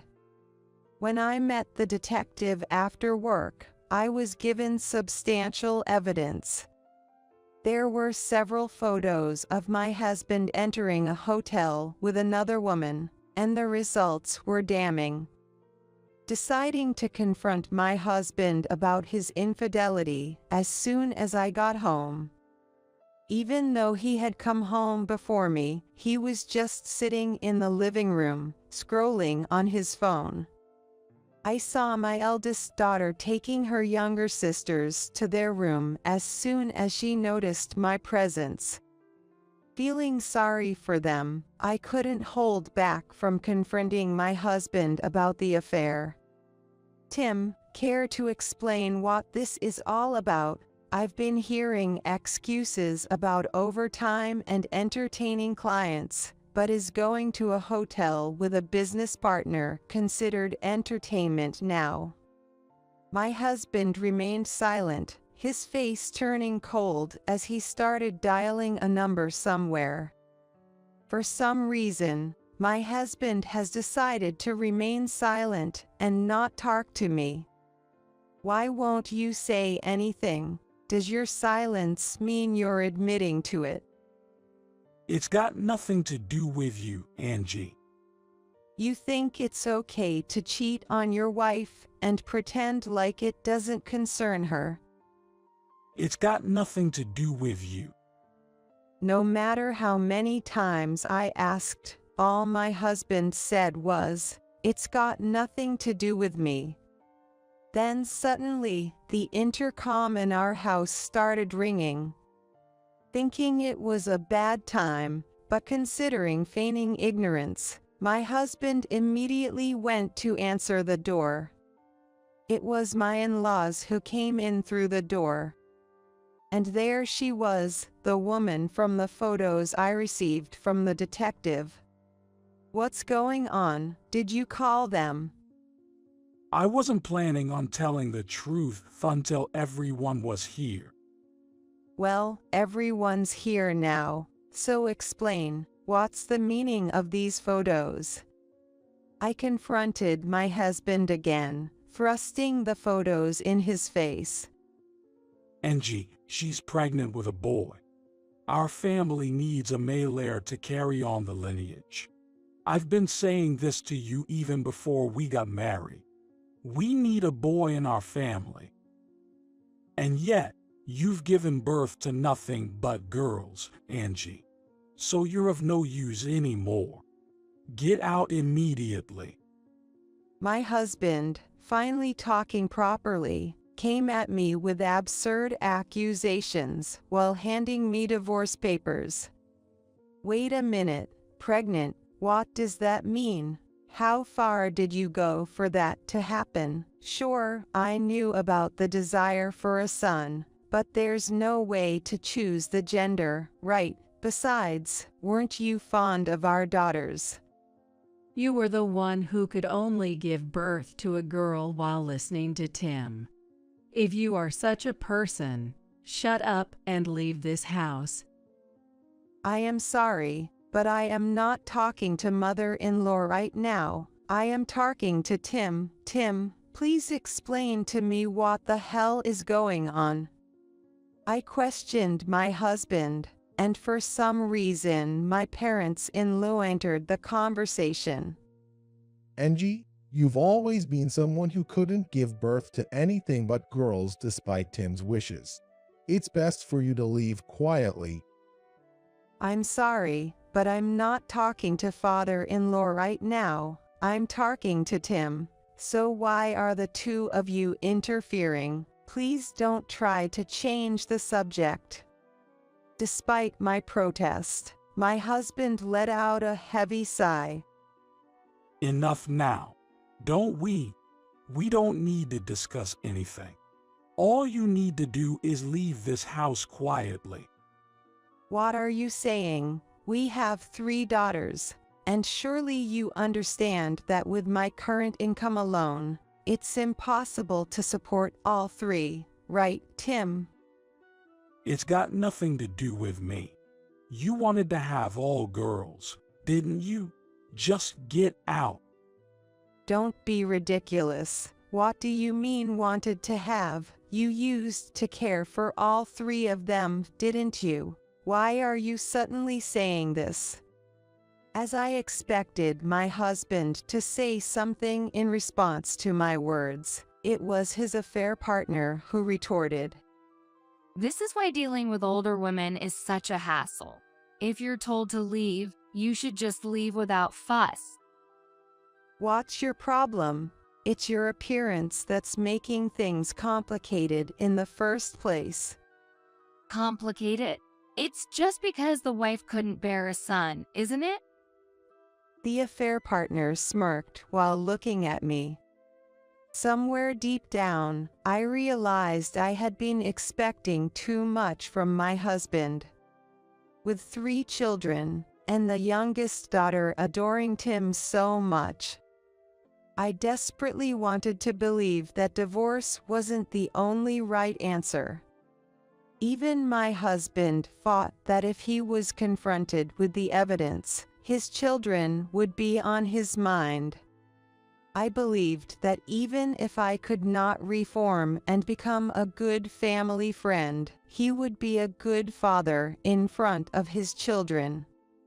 But in reality, he just brazenly brought his affair partner even in front of our children, showing no remorse. I understand, I'll divorce you. I've had enough, I was too naive. Feeling this acutely, I stood up and went to pack my things. Though I felt a pang of irritation towards the affair partner, who was smirking as she watched me, I didn't care anymore. I snatched the divorce papers from Tim and signed them hurriedly. I wrote my name as the custodian for our daughters. I'll take custody of all 3 daughters. I'll demand compensation and child support later. I'll leave for now, but I'll come back for the things I can't take with me later. Do whatever you want. Even my usually sarcastic in-laws listened to our conversation without making any snide remarks, though they looked displeased. It seemed they were leaving this discussion to Tim. That's how my husband, knowing all that, came at me all bold-faced. I sensed the tension and hugged my eldest daughter, who was peeking from the room. Was that all it took for her to get the message?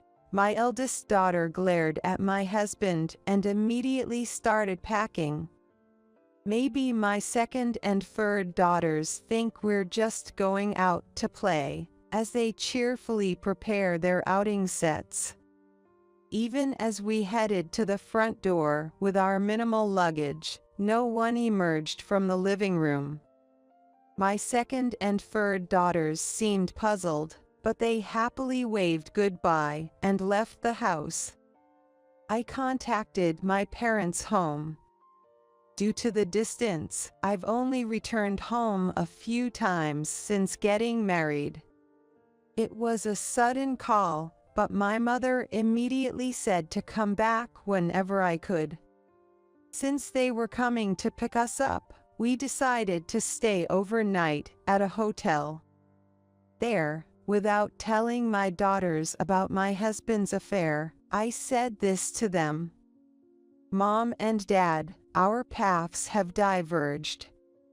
My 2 young daughters, who love certain artist group and had heard this from a recently disbanded group, seemed to understand. That means they can't be together anymore, right? My eldest daughter seemed to grasp my words. I returned with my daughters to my parents' house, where I was constantly busy with paperwork such as changing the family register and various other name changes and administrative procedures. And before I knew it, 2 months had passed, and I successfully received compensation and child support from my husband and his affair partner. I demanded compensation for adultery from both of them, and I also claimed child support from my husband. I didn't want to see their faces anymore, so I decided to involve lawyers in everything. It costs money, but I think it's a good investment because it relieves stress. According to the lawyer who went to see my in-laws, they fell silent like they had eaten a bitter bug when the topic of compensation and child support came up. However, it would tarnish their reputation if their son got another woman pregnant due to his infidelity. To prevent further escalation, both my husband and my in-laws desperately pooled their resources to pay for it. Moreover, it seems that my husband and in-laws even took on the compensation for the affair partner's share. Then, another 3 months passed. Although we couldn't afford luxuries, with the support of our parents, we began to lead a peaceful life as a family of 6. Both my daughters and I were gradually getting used to the absence of my husband. On a day off from work, my husband suddenly called. He kept calling repeatedly when I ignored it. Thinking that it would be troublesome if he kept calling until my daughters returned from their lessons, I reluctantly answered the call from my husband. Thank goodness. You finally picked up the phone. What do you want all of a sudden? Well, you see, the affair partner gave birth the other day. What am I supposed to say to that? Just as I was about to coldly end the call, my husband suddenly raised his voice. The baby's sex. According to my husband, the affair partner gave birth to a girl. And it wasn't a case of misjudgment during the ultrasound. Apparently, the doctor had confirmed it was a girl from the beginning. The reason the affair partner lied about the gender of the child she was pregnant with was to marry my husband. Apparently, my husband had been considering divorce if the child wasn't a boy, but it was my in-laws who put a stop to it. They were worried about not having any grandchildren, so my husband halted the divorce. He immediately wanted to think about having another child, but our daily life was too chaotic for that. With the baby just born, I had no job and no income. When I tried to focus on housework to perfection, I was told that it was impossible because of childcare responsibilities, and I firmly refused to take care of my in-laws. Well, it's understandable given that we were living with a baby whose neck hasn't even stabilized yet. I'm so focused on the baby that it's difficult to do housework as perfectly as before childbirth, and I don't have the physical or mental capacity for taking care of my in-laws. Despite living with such a new bride, my husband suddenly mentioned divorce. So, what's the point of telling me this? I said coldly. Angie, please, can't we start over? My husband said to me. Oh, it's way too late for you to think we can reconcile. I snapped at my husband. Don't say that. Angie, please, there's something delicate about you, like a rose with thorns. I love that about you. So, let's give it another try. My husband tried to persuade me with overly poetic words. His words sent a chill down my spine. Angie, are you listening? We've been together for a long time, right? Just because we've been a little distant. Your feelings haven't changed, have they? Maybe his words of love would have resonated with me when we first got married. But considering my husband's affair and our subsequent divorce, even if he says such things, all I feel now is coldness. I chuckled with a wry smile. Your smile means you're forgiving me, right? My husband said, misunderstanding. How are you just plain stupid? That was a wry smile. I'm not laughing, and I haven't forgiven you. Why are you saying that? Angie, please, consider starting over. We've always managed well, right? You've been happy until now, haven't you? It wasn't going well. That's why we argued so much. I wasn't happy. That's why I divorced you. Besides, you were the one who said you didn't need me. Isn't that right? So, we can start over, right? I was the one who initiated the breakup. And now I'm suggesting we start over. So, let's do it. My husband started saying all sorts of crazy things to reconcile with me. He even brought up things from the past, and honestly, I was getting fed up. But then, I suddenly had an idea and changed the topic of the conversation. You know about Henri. What? How do you know Henri's name? We didn't even do introductions back then, did we? My husband seemed surprised that I mentioned his remarriage partner's name. Of course I know. I heard it from the detective, and I even sent a certified letter for the alimony claim. So, she's my girlfriend. What does Henri say? Well, now I'm wondering who she's targeting next. You see, she enjoys interfering with happy couples and breaking them up. So, after divorcing you, I wondered who her next target would be. My husband remained silent. Was he dumbfounded, mouth agape? Regardless, I continued explaining to him what I knew about Henri. I described how Henri had always been cute since childhood, always surrounded by various people. How even her father, the company president, doted on her, buying her whatever she wanted, making her a bit spoiled. And how because she could have anything, taking things from others became a hobby. As she grew up, her targets became boyfriends, fiancés, husbands, and other men. Because she enjoyed taking, she would easily discard them after getting what she wanted. When I introduced her social circle investigated by the detective, my husband seemed taken aback. What the hell? Why are you saying this now?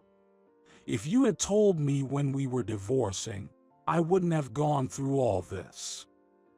At that time, you just told us to leave. You didn't even bother listening to our side. So, we just did what you said. Besides, it's not like it's reasonable for a woman who knows you're married to approach you. Don't talk like that, Angie. You're being unfair. You're making it seem like it's all my fault. If only you had explained properly back then, things would have been different. My husband suddenly sounded dejected, playing the victim card. My anger surged at his words, and I snapped at my husband. After cheating, what's with that tone? It's not like it's bad, it's you who's bad. From now on, live however you want. I don't care anymore. To my words, my husband suddenly adopted a gentle tone. Angie, it's going to be tough for you to raise 3 daughters alone, right? Even if I take just one and raise her by myself. So please hand over one of the 3 to me. If you do that, it'll be easier for you, Angie. Having just 2 kids is enough, right? The sickeningly sweet tone of his proposal made my head spin. What does he even think of our daughters? Sending them to such a man is absolutely unthinkable. Neither my husband nor my in-laws truly care about the well-being of our daughters. My husband repeatedly talks as if anyone will do, or it's fine with just one, or in a way that dehumanizes them. All I can see is a future where my daughters will be crushed by my husband and in-laws as they grow older. As they grow up, they'll understand the mistreatment they've been subjected to, just like me. That's why I firmly refused. Don't be ridiculous. I'll raise my daughters properly. Don't say that. Children still need a father, right? My husband retorted with stubbornness. A father who can't even properly take care of his children, let alone indulge in infidelity, has no right to claim custody. To prevent my husband from misunderstanding even the slightest bit, I spoke assertively. It's up to the girls to decide if they want a father like that or not. They're still young, so until they can make their own judgments, I'll responsibly raise them. With fury, I ended the call with my husband. Perhaps it was due to immediately blocking his calls, but I never heard from him again after that. Several more months passed. It seems that my husband's divorce from Henri also went smoothly. Henri took the newborn child and returned to her parents' home. Apparently, the father of the newborn child was also married. So not only my husband but also his real wife is demanding compensation. Perhaps facing economic difficulties, she seems to be striving in childcare while receiving support from her parents at home. It's terrifying that she shows no sign of remorse even now. She acknowledges her wrongdoing and shows sincerity by paying compensation if caught. However, it seems that her father, who is the company president, advances the money for this, and she leads a carefree life. It turns out her meddling with my husband was just a whim. With her natural beauty and status, she freely took other people's boyfriends and married men as she pleased, and now she has set her sights on married men as her next target. She apparently wanted to turn married men's heads, and happened to spot us, a married couple, in the street. It's quite a nuisance to have our lives ruined on a whim like that. And the reason Henri decided to marry my husband, which usually ends once she takes what she wants, was because my husband was indecisive and too lenient with Henri. Henri was apparently looking for a man who would treat her like a princess, listen to her every whim, and buy her whatever she wanted if she decided to marry. I feel indifferent about it now. My husband, who easily succumbed to her, and Henri, his mistress, are both unbelievable, and I was speechless with disbelief. While my husband was deceived by his mistress, he could have also declined her advances. No matter what stories I hear, the fact that my husband betrayed me remains unchanged. I heard that my husband's family had been abandoned by friends and relatives and had moved far away. After moving, they unexpectedly stormed into my house only once. Angie, stop playing around and give us one of the kids. That's right. It's not good for you to raise them alone. So we'll raise them together. Please stop. I'll manage raising them on my own, so it's okay. Perhaps they thought it would be okay since my youngest daughter was still very young. The three of them had fierce expressions and tried to take away my youngest daughter, so I resisted desperately. It's impossible for you. You can't raise them while working. Hand her over. Angie, it's pitiful. We'll take good care of her, so don't worry. They wouldn't listen to anything I said. Stop. Don't take her away. That's kidnapping. My youngest daughter cried loudly, and I shouted back just as loudly, refusing to back down. The nearby residents heard our voices and quickly subdued the three of them. Soon after, the police arrived in response to the report, and the three were taken away. I thanked the neighbors repeatedly and rejoiced in my youngest daughter's safety. Afterward, the three of them were issued a restraining order. However, this incident made me consider moving again. Ultimately, I couldn't feel safe just because of the order. Since their whereabouts were known, there was always a possibility that those three would come back. If I discussed it with my parents, who lived with us, they said it would be a nuisance if they were to be harassed forever. So they decided to sell the house and move with me. However, I still felt sorry for repeatedly changing my daughter's environment. But just watching my daughters smile and grow healthy made me feel better. To protect them, I decided to move to a new place. Shortly before the move, a call came from an unregistered number. Thinking it was the moving company or someone from the municipal office, I answered, but it turned out to be Henri, of all people. After summarizing her tearful ramblings about having contracted a serious illness from having too many relationships with men, she begged for treatment and demanded the return of the compensation she had paid. I coldly replied to her pleas. You have a wonderful sugar daddy who buys you everything, right? I have nothing to do with you. Without waiting for much of a response, I hung up. I blocked her on the spot and immediately bought a new cell phone so that she couldn't contact me anymore. While repaying my parents for their help, I will continue to do my best to ensure my daughters grow up healthy. Mom. Hey, Mom, wake up.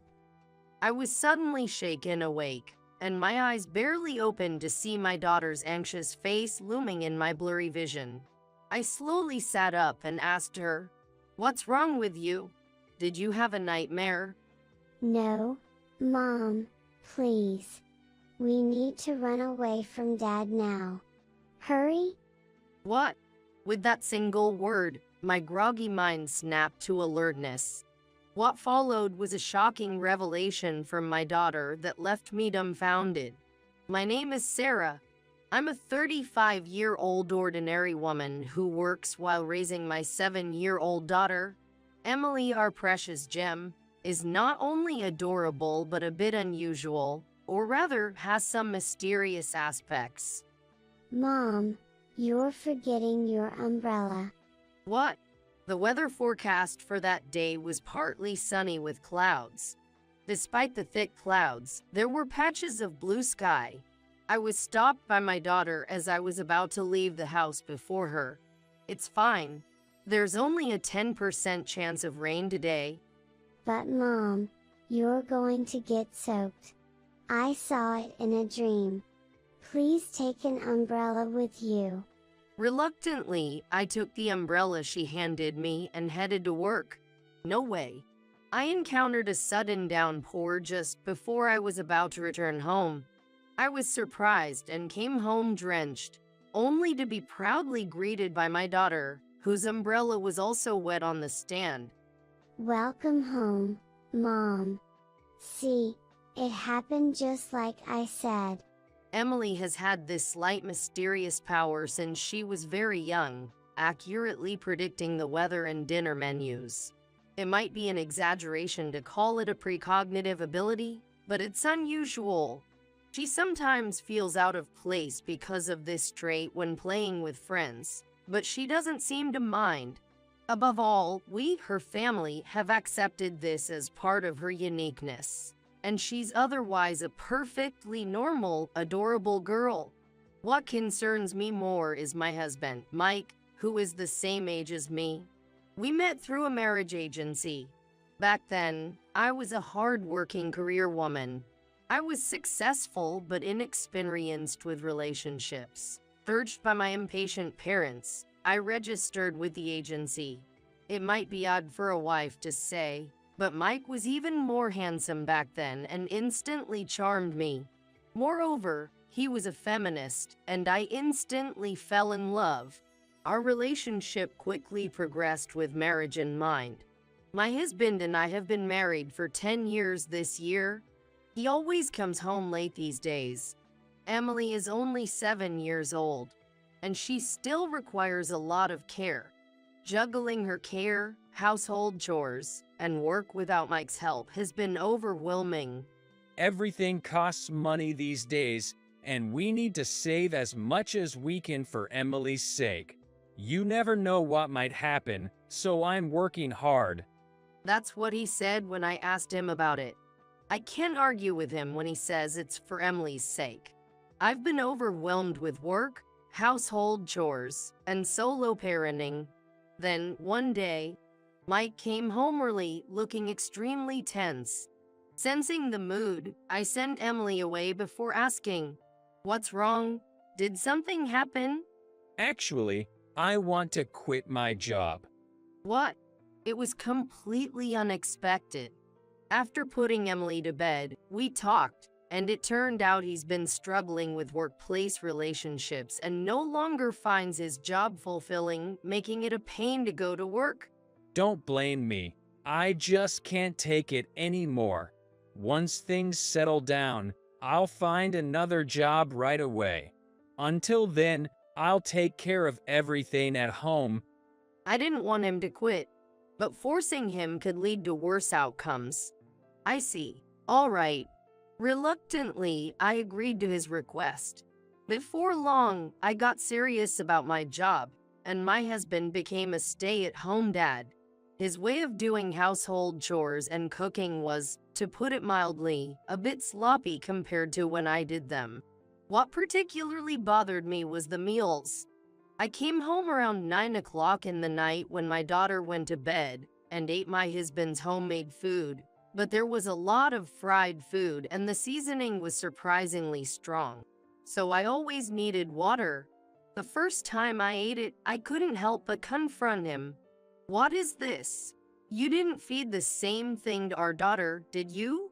No, I made sure to prepare something with lighter flavors for the kid. And I kept the portions appropriate. I thought you'd appreciate something with a bit more flavor after a long day. Too much fried food, not enough vegetables, and the soup barely tastes like anything. I'd be fine with a lighter seasoning for kids, and I wish you'd pay more attention to balancing the meals. Despite my repeated comments, the seasoning and menu hardly changed. If I tried to leave anything uneaten, he'd say, "I'll save it for our daughter to eat tomorrow." "That's a joke. I'd rather eat it myself than let our daughter have it." Reluctantly, I'd finish my meal, and as an apology, he started offering dessert after dinner. He also began preparing a nightly drink and snack, calling it a nightcap set, thinking it would please me. I hadn't been much of a drinker or late-night snacker before, but I couldn't outright reject his kindness. I appreciated his efforts in cooking and his attempts at being a good house husband. So I generally turned a blind eye, enjoying the break from household chores. About 6 months into my role as the primary breadwinner, I finally had a day off with absolutely no plans. However, I felt off from the morning and lay down feeling foggy. Lately, I've been feeling lethargic without any fever and suffering from headaches. I'd fall asleep right after eating. Maybe I've been overdoing it at work. Luckily, my husband took our daughter out to a nearby large shopping mall, promising to contact me if anything came up. I was grateful for his thoughtfulness, allowing me some much-needed rest. Feeling grateful to my husband in my heart, I was dozing off. I'm back. I woke up to the sound of the front door and my husband's voice. I realized that it was already evening.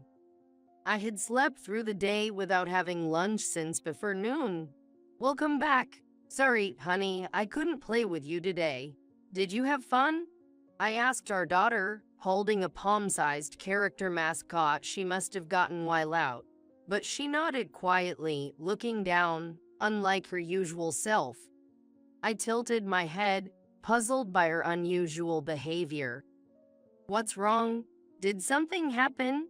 Maybe she's just tired from walking around all day. You should take a shower and rest early, okay?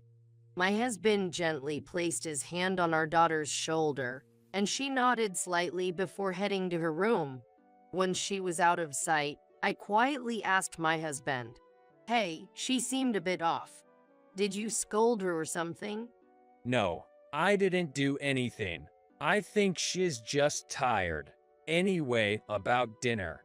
I tensed up at his words. I was frankly fed up with his cooking. About dinner, I'll cook tonight. I've had a restful day and feel energized. Oh, okay, then. I'll prepare the nightcap. I even bought dessert as usual. He smiled, lifting a bag that clearly had the logo of a famous cream puff shop. Let's make tonight's meal low-calorie and good nutritious.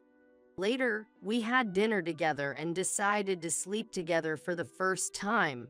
Though she smiled when it was just the two of us, I could tell she was anxious and wanted to spend as much time together as possible.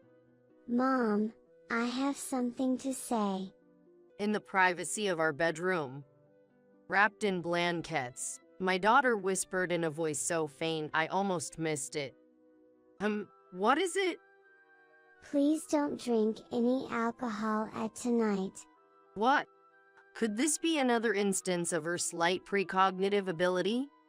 Nodding in response to my daughter's serious gaze, she closed her eyes, seemingly reassured. And so, before my husband could prepare our nightcap, I went to bed and decided to sleep early. Surely, he wouldn't go as far as to wake me up for a drink. If he tries to wake me, I'll just pretend to be asleep. With that thought in mind, I closed my eyes.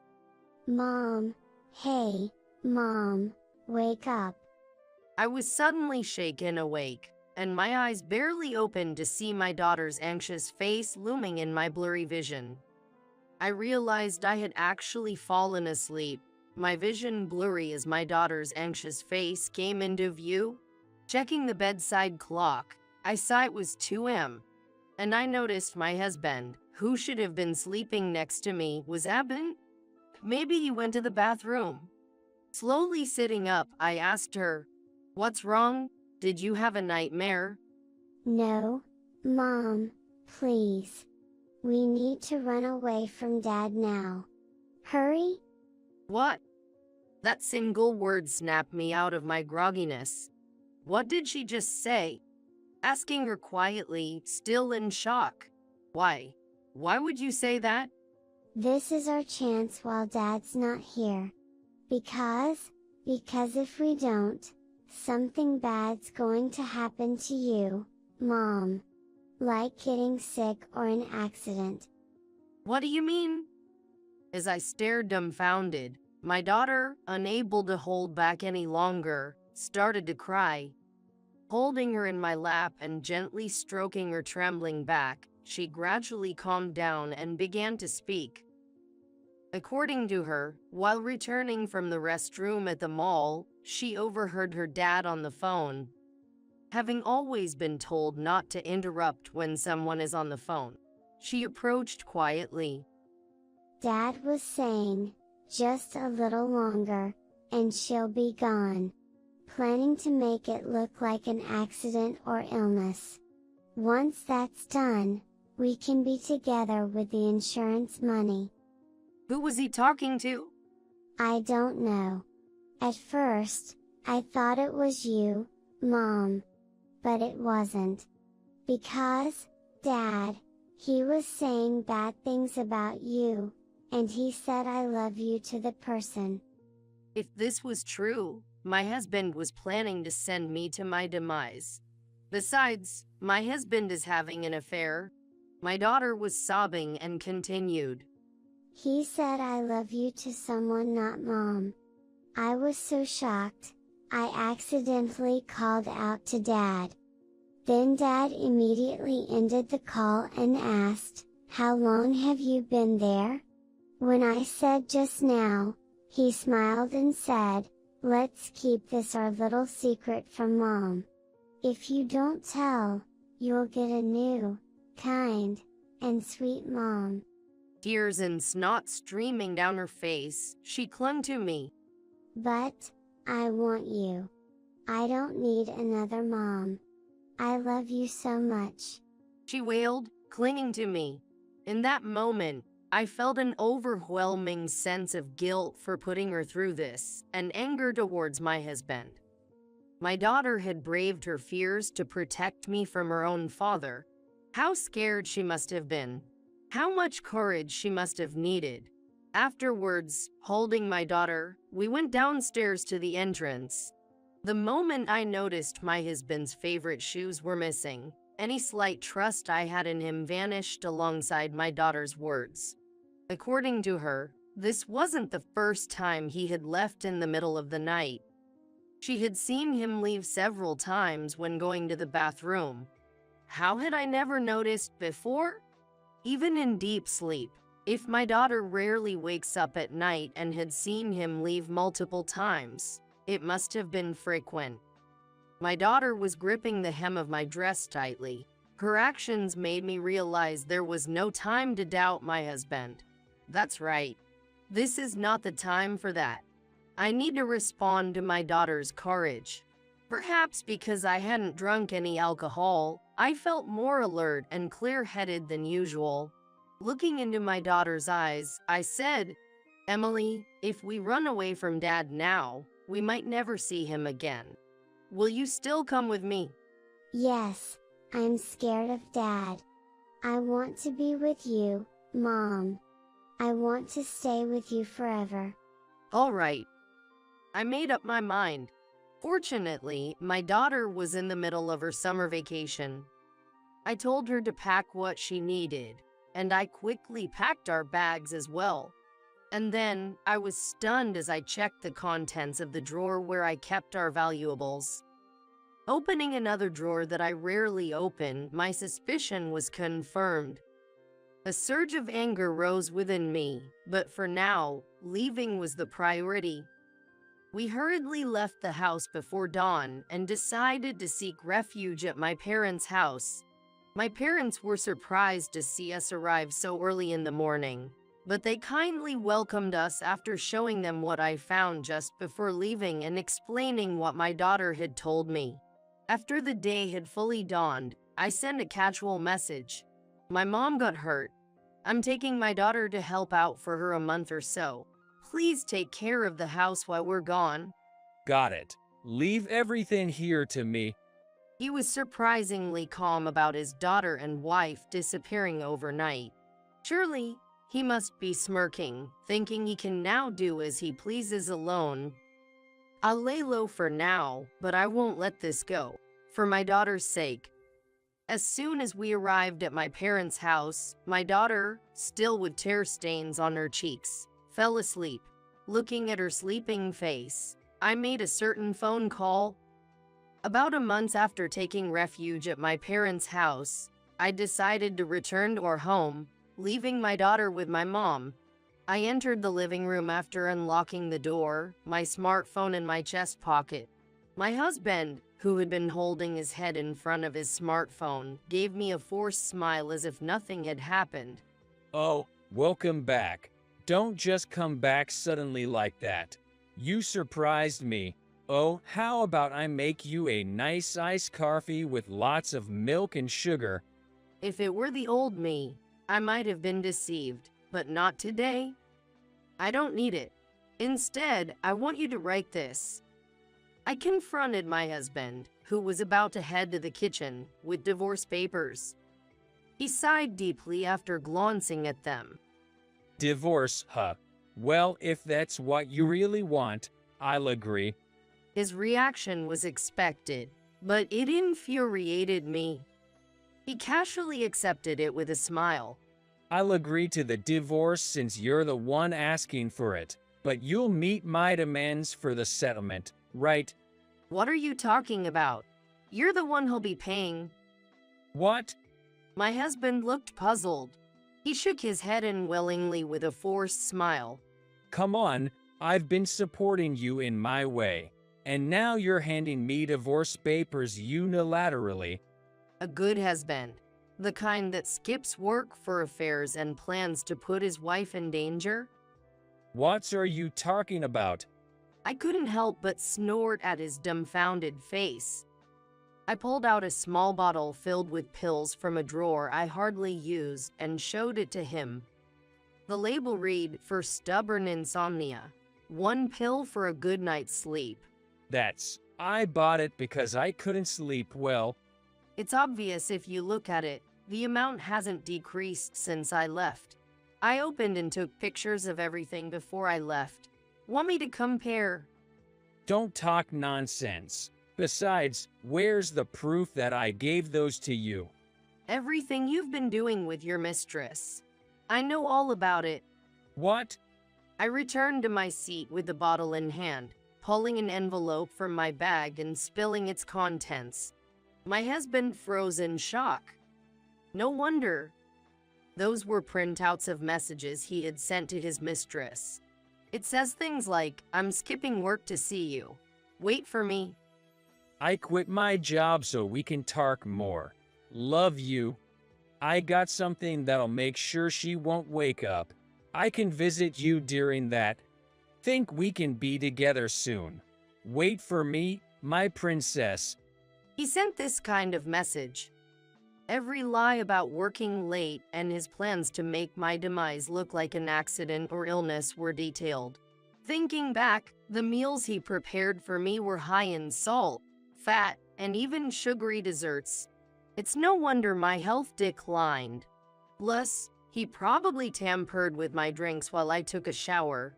I didn't drink often, so I didn't notice. But when I drank the same thing at my parents' house, the difference in taste was shocking and confirmed my suspicions. I started feeling unusually tired after beginning to eat your meals. I never felt refreshed despite falling asleep quickly. No wonder with alcohol in these pills. Mixing them is the worst. Imagine what could have happened. My husband's face turned pale as his eyes darted around. How come you have this stuff?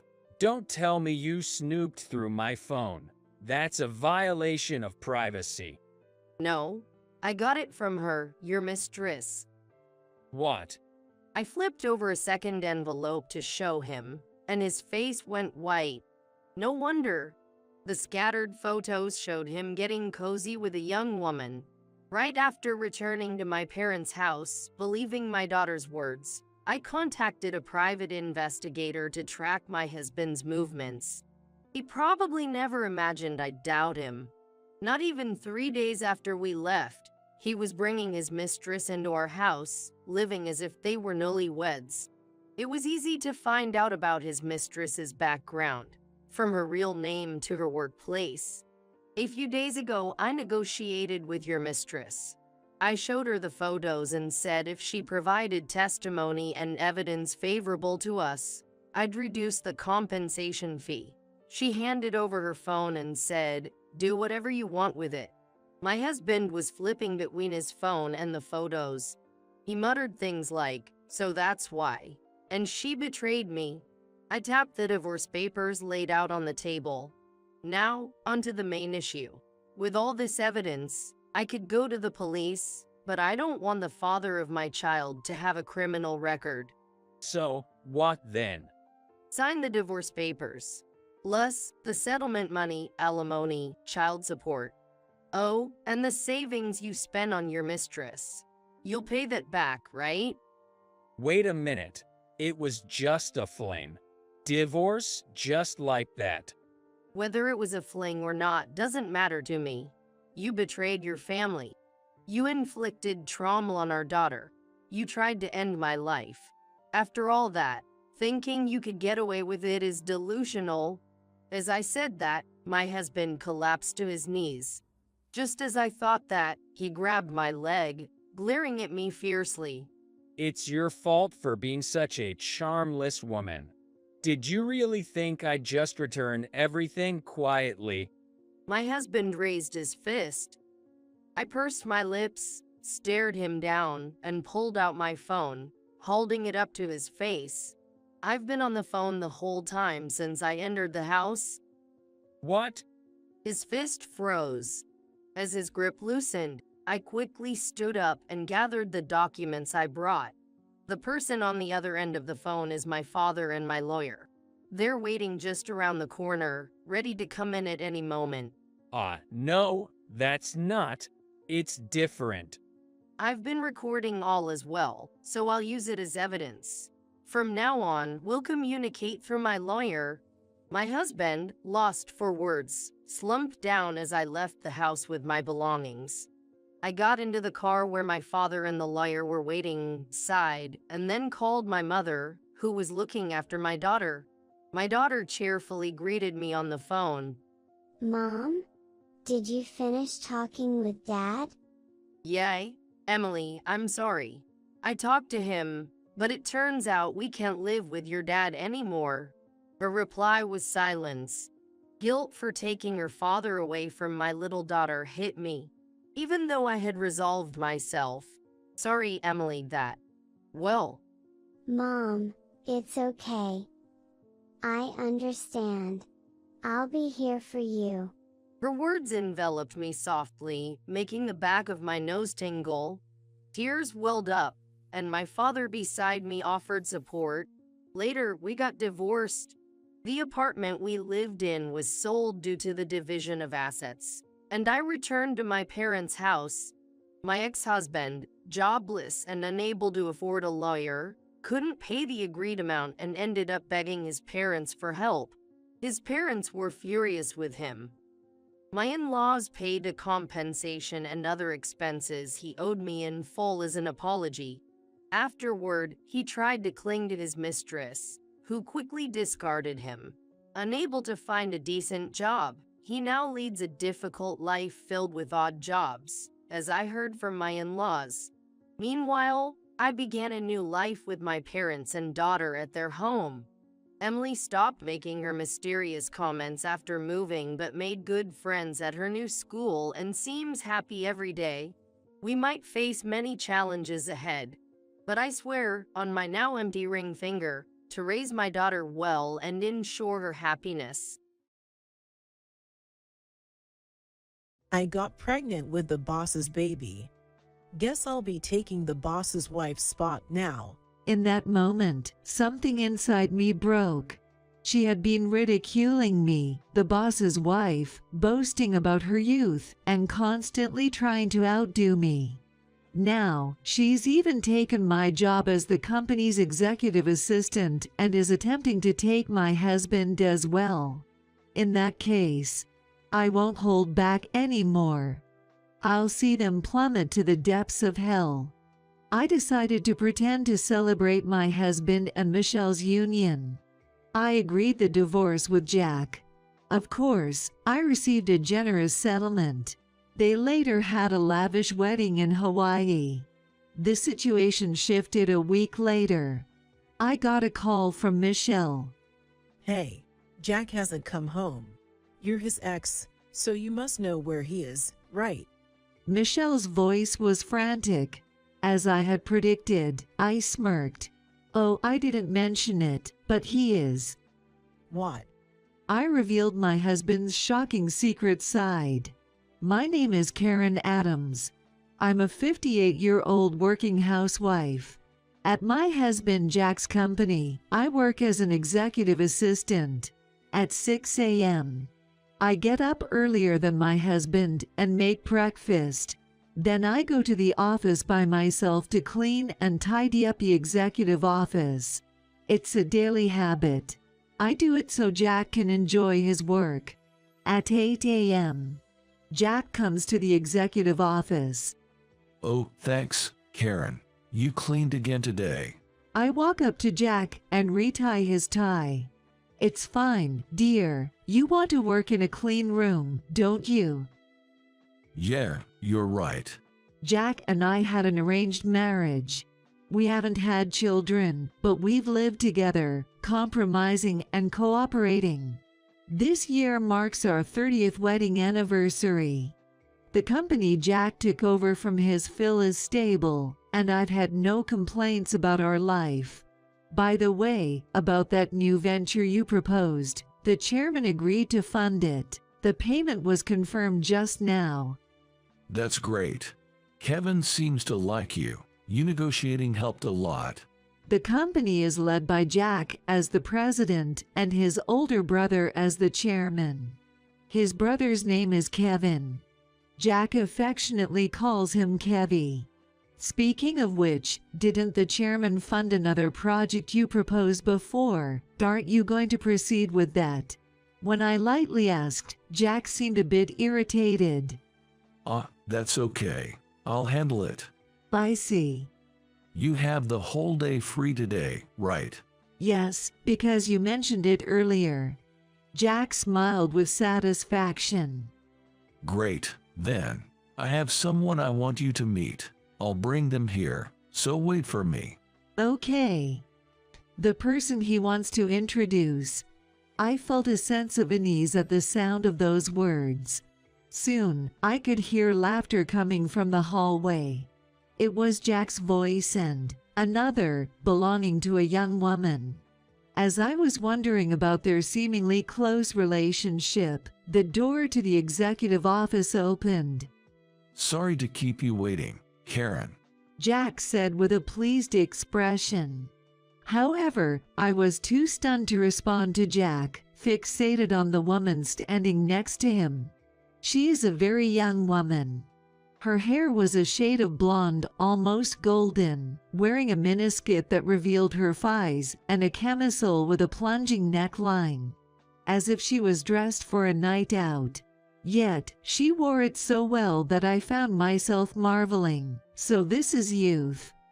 This is Michelle Smith. She's going to start working here today. Pleased to meet you. I was dumbfounded. Is he kidding me? My husband introduced me to the younger woman.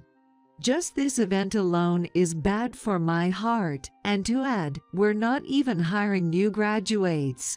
Excuse me, I hesitate to ask you, but how old are you, Michelle? She is 23 years old.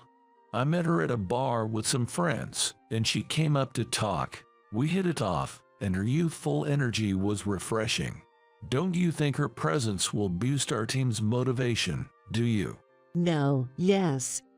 He might be serious. Faced with Jack's glowing expression, I was at a loss for words.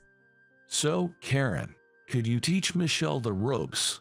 Wait, she's going to work as a general employee, right? Then, perhaps someone else. Oh, I forgot to mention, we're moving to a 2-person secretary team. So, I'd like you to teach her about being a secretary. A 2-person team? Is that necessary? Come on, you're getting on in years. It might be good for you to pass some work on to the younger generation. Jack's light-hearted laughter stabbed at my heart. Getting on in years, that way of putting it. All right then, I'll leave it to you. I've got some errands to run outside. Take good care of her, will you?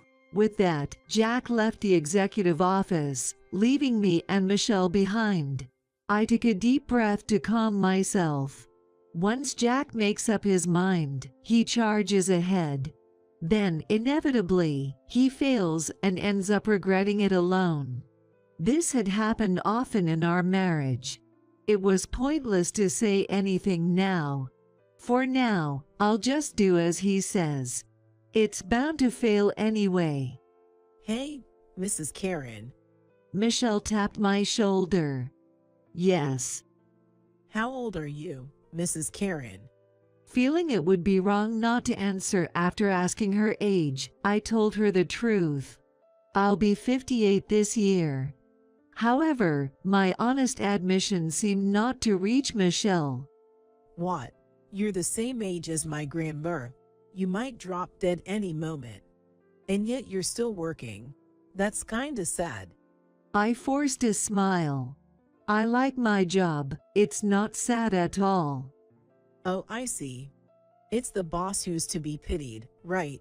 Whether he's at home or at work, he's stuck with the old lady all the time.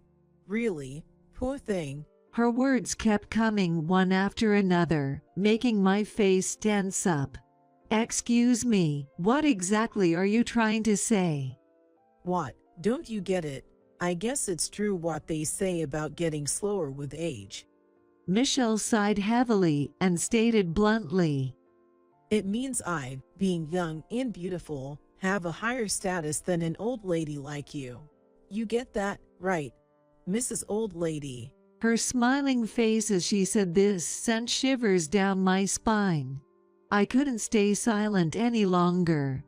You really need to learn some common sense. Oh, did I make you mad? Or are you going through menopause or something? What did you say? See, you get angry so quickly.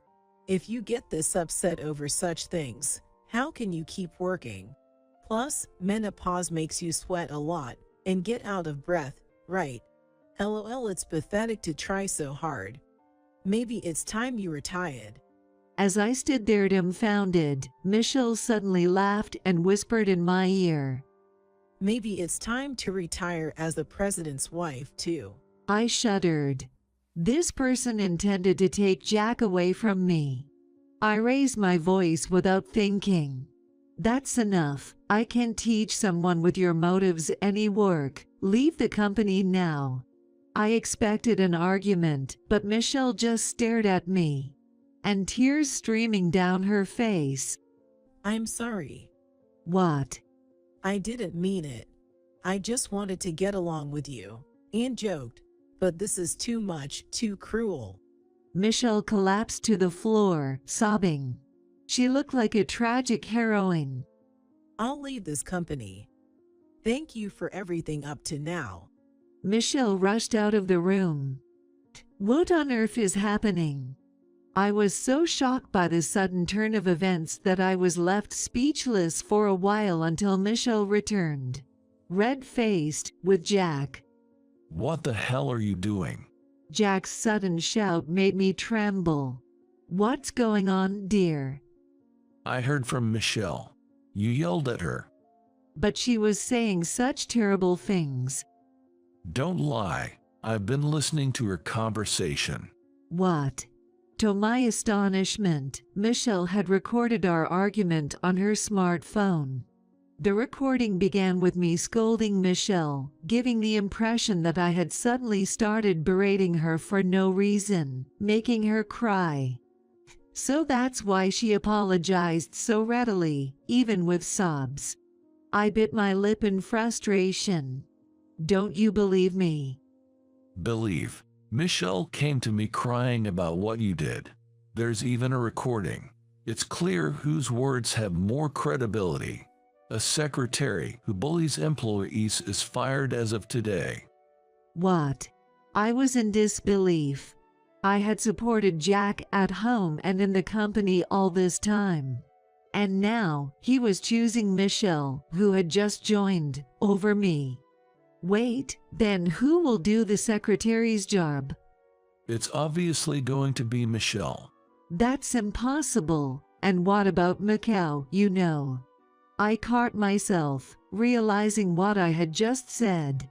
I tried to phrase it in a way that only Jack and I would understand. You know, about your hobby. I can handle that myself. I prefer the pure and cute Michelle over you, who lies to me, the president. Besides, isn't a young and beautiful girl like her more suitable for me than you, who are older? Jack squinted his eyes happily and looked at Michelle next to him. Michelle looked up at Jack with adoring eyes and flashed a brilliant smile. Then, when she turned her gaze to me, she stuck out her tongue slightly, taunting me. I protested repeatedly to Jack, but he refused to listen. The job of a secretary is not easy. Despite my arguments that it would be too difficult for Michelle, he only returned with overly optimistic responses, saying I was exaggerating or that we wouldn't know until we try. He must fancy himself a knight protecting his princess. I was speechless at his irrational excitement, not befitting someone who runs a company. Eventually, Jack threw away my personal items from my workspace. In their place, he arranged a brand new desk and cute, youthful stationery for Michelle. It's all in vain. Realizing this, I thought, I don't want to waste any more effort, and left the company. However, Jack did not return home that night, and he didn't respond to my messages either. I thought it was out of spite towards me, but as a week, a month, 3 months passed, I began to feel anxious. Then, one day, I was summoned to the company by Jack and headed to the president's office. Maybe he finally realized how difficult the secretary's job is. Is he thinking of firing Michelle and calling me back? With a glimmer of hope, I knocked on the president's office door. Come in. As I opened the door, I was greeted by an unbelievable sight. Jack, smiling happily, was holding hands with Michelle. They both looked at me and laughed gleefully. It's been a while, Karen. We have some big news today. What is it? Actually, Then, Michelle put her hand over Jack's mouth. Let me say it, okay? I want to thank your wife too. Right. Jack nodded deeply, and Michelle said to me with a beaming smile. We're getting married. Karen, you cared for my husband for a long time till now. What? As I stood there, stunned, Jack chuckled awkwardly. Yeah, I thought there's no point in hiding it. I'm thinking of starting a second life. You're old now. It's better for you to live quietly alone. What is that supposed to mean? How dare you? I felt as if all the blood had drained from my body. Wait, Karen, the story isn't over yet. Here is a gift for you. I even made a copy at a library just for you. Michelle handed me several sheets of paper. They were black and white printed photos. Seeing them, I almost felt sick. This ultrasound picture, does it mean? Michelle nodded slowly and gently stroked her belly. As she came closer, she whispered in my ear. I got pregnant with the president's baby. The spot as the president's wife is mine now. At that moment, something inside me snapped. She had been ridiculing me, boasting about her youth, and constantly trying to one-up me. Now, she's taken my job as the company's executive assistant and is attempting to take my husband as well. Well, no more holding back. I'll see them plummet to the depths of hell. I decided to pretend to bless Jack and Michelle's union. I agreed the divorce with Jack. Of course, I received a hefty settlement. After that, they had a grand wedding in Hawaii. The situation changed a week later. I received a call from Michelle. Hey, Jack hasn't come home. You're his ex-wife. You must know where he is, right? Michelle's panicked voice. As expected, I smirked. Oh, I didn't say, but he has. What? I exposed my husband's terrible secret. He has a favorite hobby. He's probably in Macau right now. Macau. Haven't you heard? There's a big hotel in Macau with a casino. Jack always goes there whenever he has free time. Michelle gasped. So that means? Yes, Jack is probably indulging in gambling right now. I managed his schedule so he wouldn't get too caught up in it. I guess the new secretary didn't know. He didn't want to show his bad side of wasting earned money on gambling. Michelle was so shocked she couldn't say anything. I chuckled. I'm actually thankful to you. What? Jack got into gambling in the last few years, introduced by some new business associates. What does that have to do with anything? Before you came along, I still had some feelings for Jack. I was worried about him falling further, but now I've completely let go. Taking in such a worthless man, and even giving me a generous settlement, there couldn't have been a better opportunity. Thanks to you, I can enjoy my second life. I laughed heartily. From the phone came heavy breathing. Don't mess with me, you old hag. Getting all high and mighty. Well then, goodbye. You're going to have a hard time, Mrs. President. I said sarcastically, ignoring Michelle's ranting on the other end, and hung up. A few days later, I was relaxing in my new apartment when the doorbell rang. Is it a delivery? I don't remember ordering anything. Suspicious, I peered through the peephole. There stood my ex-husband, Jack, his face flushed with anger. You're there, aren't you, Karen? How dare you say that to Michelle? Pa, about the gambling.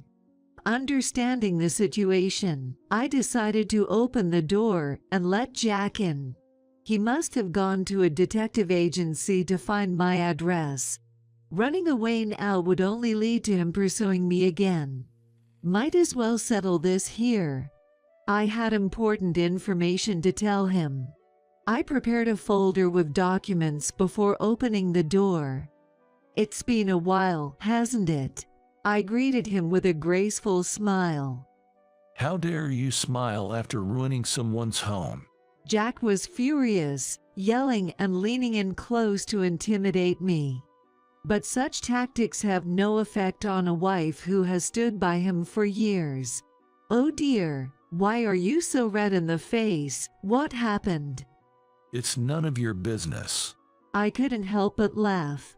He had come here just to vent his anger. But I could see right through them. It must have been a marital spat, right? Shut up. Michelle must not be thrilled about you spending most of your income on gambling. She managed your salary, and you were put on an allowance system, weren't you? Jack froze in shock. How? How did you know that? Did you bug me or something? His serious questioning made me burst into laughter. Because we had the same conversation before, when your gambling was discovered, and you said, "What's wrong with spending my own money on my hobbies?" I bet you said the same thing to Michelle, and after fighting with her, you're taking it out on me, aren't you? Jack bit his lip and clenched his fists, falling silent. Don't underestimate the wife of 30 years. I thought to myself as I looked at the frustrated Jack. I want you to appreciate that I was your secretary. I expertly managed your schedule to minimize your gambling time, to prevent your downfall. I wonder if a naive 23-year-old like Michelle can do that. Well, that is. Well, you'll have to make do, won't you? Especially now that you're having a baby. Baby. The moment I mentioned the word, Jack's face lit up. What a predictable man. Yes, that's right. Michelle and I are having a child. Unlike you, who's infertile, she can bear me a successor. You've lost as a woman. Jack looked down on me triumphantly. Well, that's good for you. We're happy. Stop trying to ruin my family. I came here today to warn you. Jack pointed at me sharply. I tilted my head, feigning innocence. Me, ruin your family? I have no such intention. In fact, I'm here to help you. Help me. Confused, Jack gaped at me. Did you go to the obstetrician with Michelle? What? That's a place for women. Michelle said she wanted to go alone, so I didn't accompany her. You've seen the ultrasound photo, right? The glossy, thick paper, photo paper. No, what I saw was on regular thin paper. I thought so. I presented Jack with several photos from the clear folder. Grainy, black and white photos. They were ultrasound images of a baby. Jack's eyes widened. Is this supposed to be your pregnancy? Of course not. This is what Michelle gifted to me. She's quite prepared, isn't she, printing these off the internet for me. The internet? To a puzzled Jack, I handed over a piece of paper. It was a printout of a certain SNS article. It was written 2 years ago. It was a pregnancy announcement, complete with ultrasound photos. Compare these photos. Notice anything? After looking back and forth between the photos and the article, Jack's face turned pale. Wait, it means... That's right. I overlaid Michelle's ultrasound photo with the article's photo, holding them up to the light. From the noise to the baby's silhouette, they match perfectly. Ever heard of image search? It's a feature that searches the web for images similar to the one you have. That's how I found this SNS. She must have copied the entire article and cut out the photos neatly. So, the baby... Jack's face went completely white, looking as though he was about to collapse. I decided to give him the final blow with one more statement. It's all the lie. There's no one in her belly. Jack collapsed to his knees. No way. She wouldn't lie about something like that. It's impossible. After everything I bought for her, designer clothes, bags, even an expensive engagement ring. Jack vented his middled emotions by repeatedly pounding the floor with his fist. His pathetic state almost made me smile.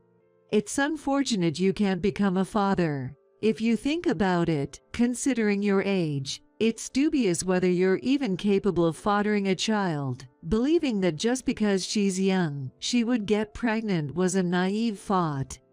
Oh, my. Find out the truth from Michelle directly. I'll call her over for you now. Jack probably didn't even have the energy to argue.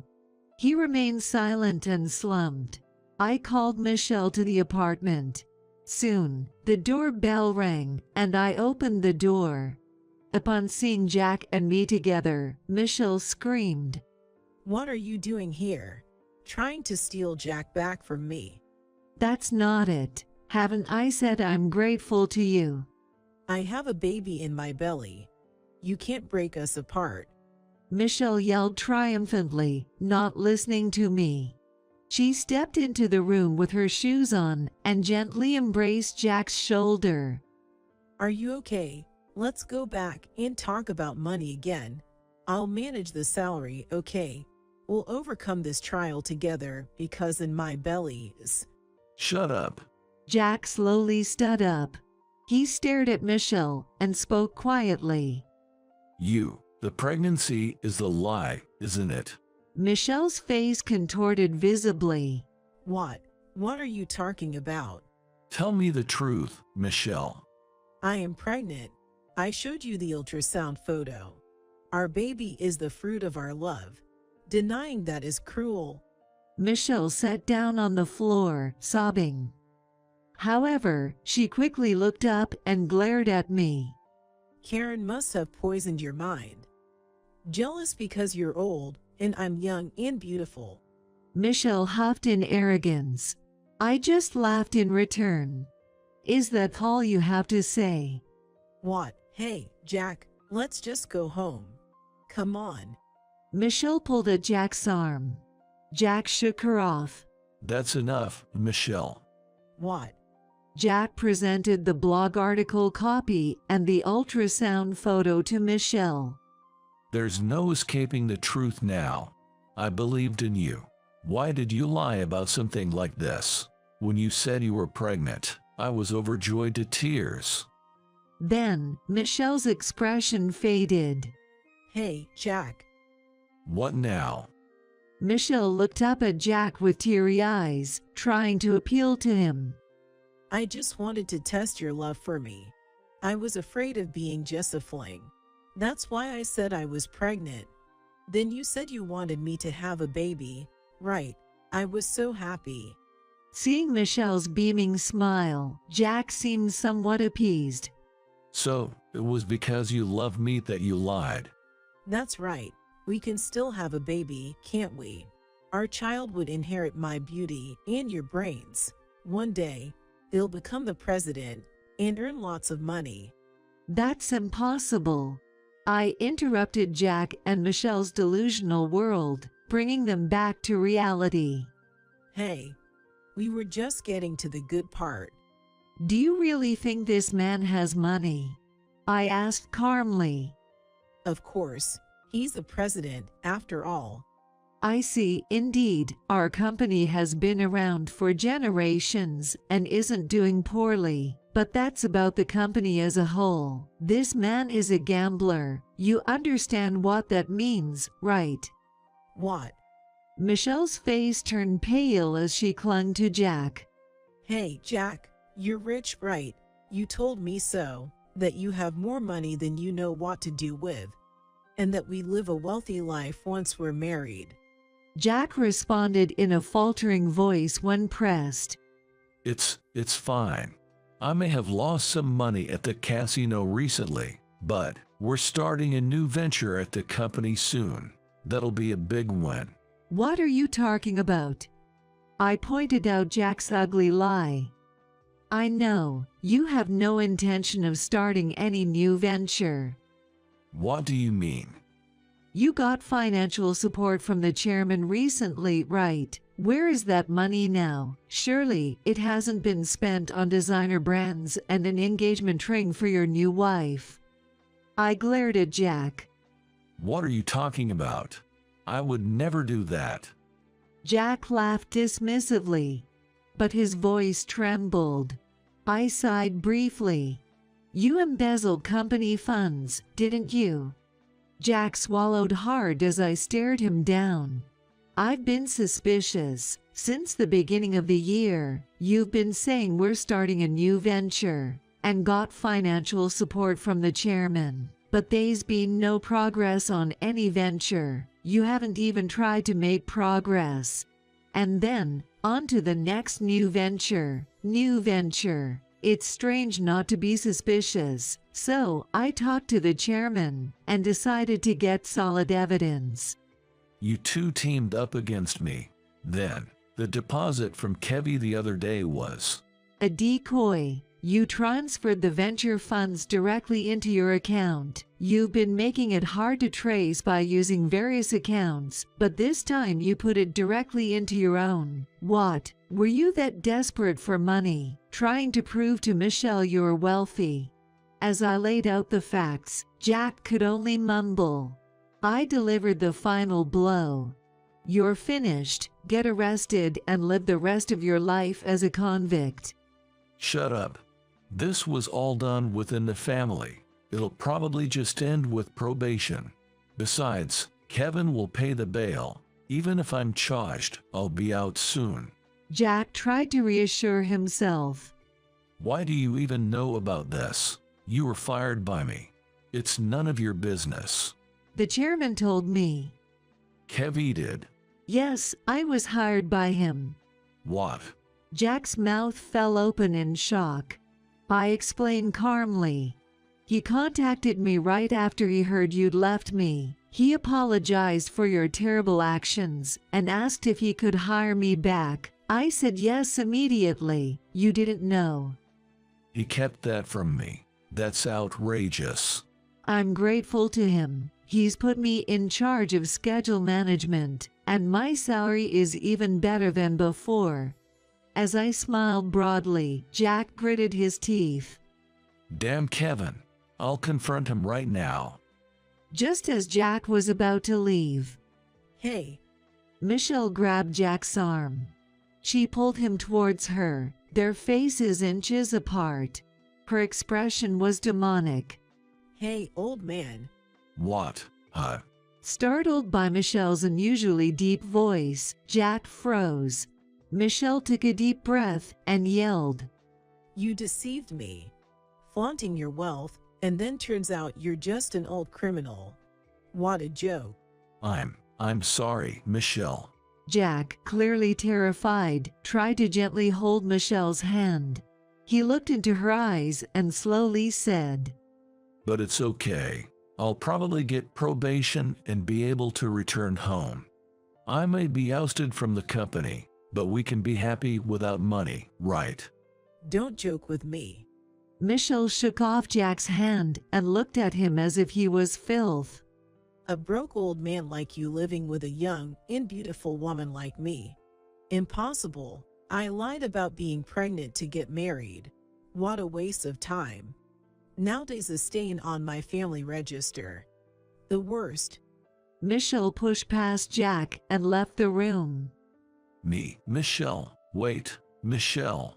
Shut up. Bang! Michelle slammed the door behind her. Jack, abandoned by his new wife, stood at the entrance like a ghost.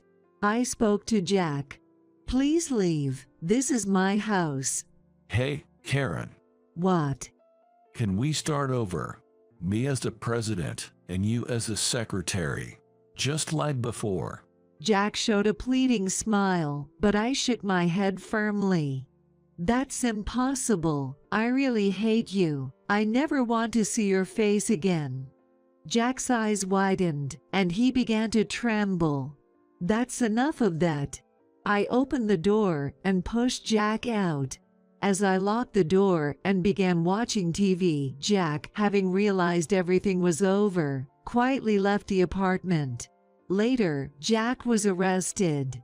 He had hoped Kevin would pay his bail, but that expectation was dashed as he was taken to a cold jail cell alone. Jack was arrested for embezzling the funds provided by Kevin for supposed new ventures. However, he also raised funds by telling clients and affiliated companies that he was starting new ventures, then transferred this money into his personal account for private use.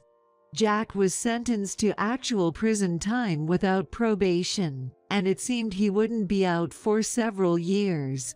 As for Michelle, she was suspected of conspiring with Jack and was investigated. Although no evidence of conspiracy was found, the police discovered she had been scamming money from various company executives.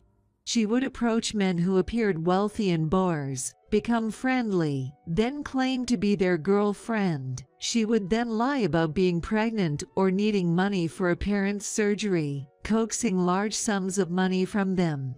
In essence, Jack was just one of Michelle's many victims. Michelle was arrested for fraud. Thus, both of them ended up in the care of the police. Half a year has passed since Jack's arrest. I am still working with the chairman.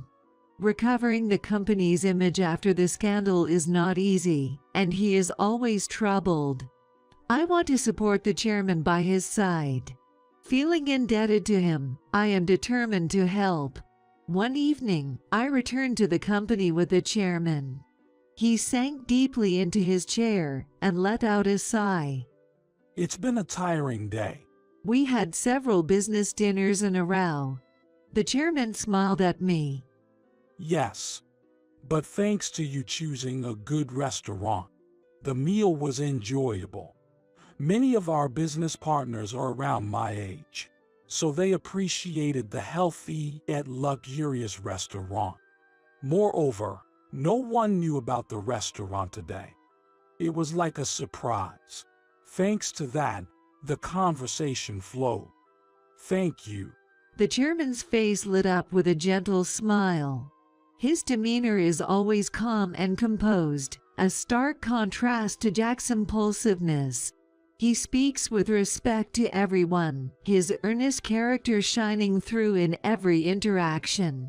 I find myself drawn to the human qualities he exhibits.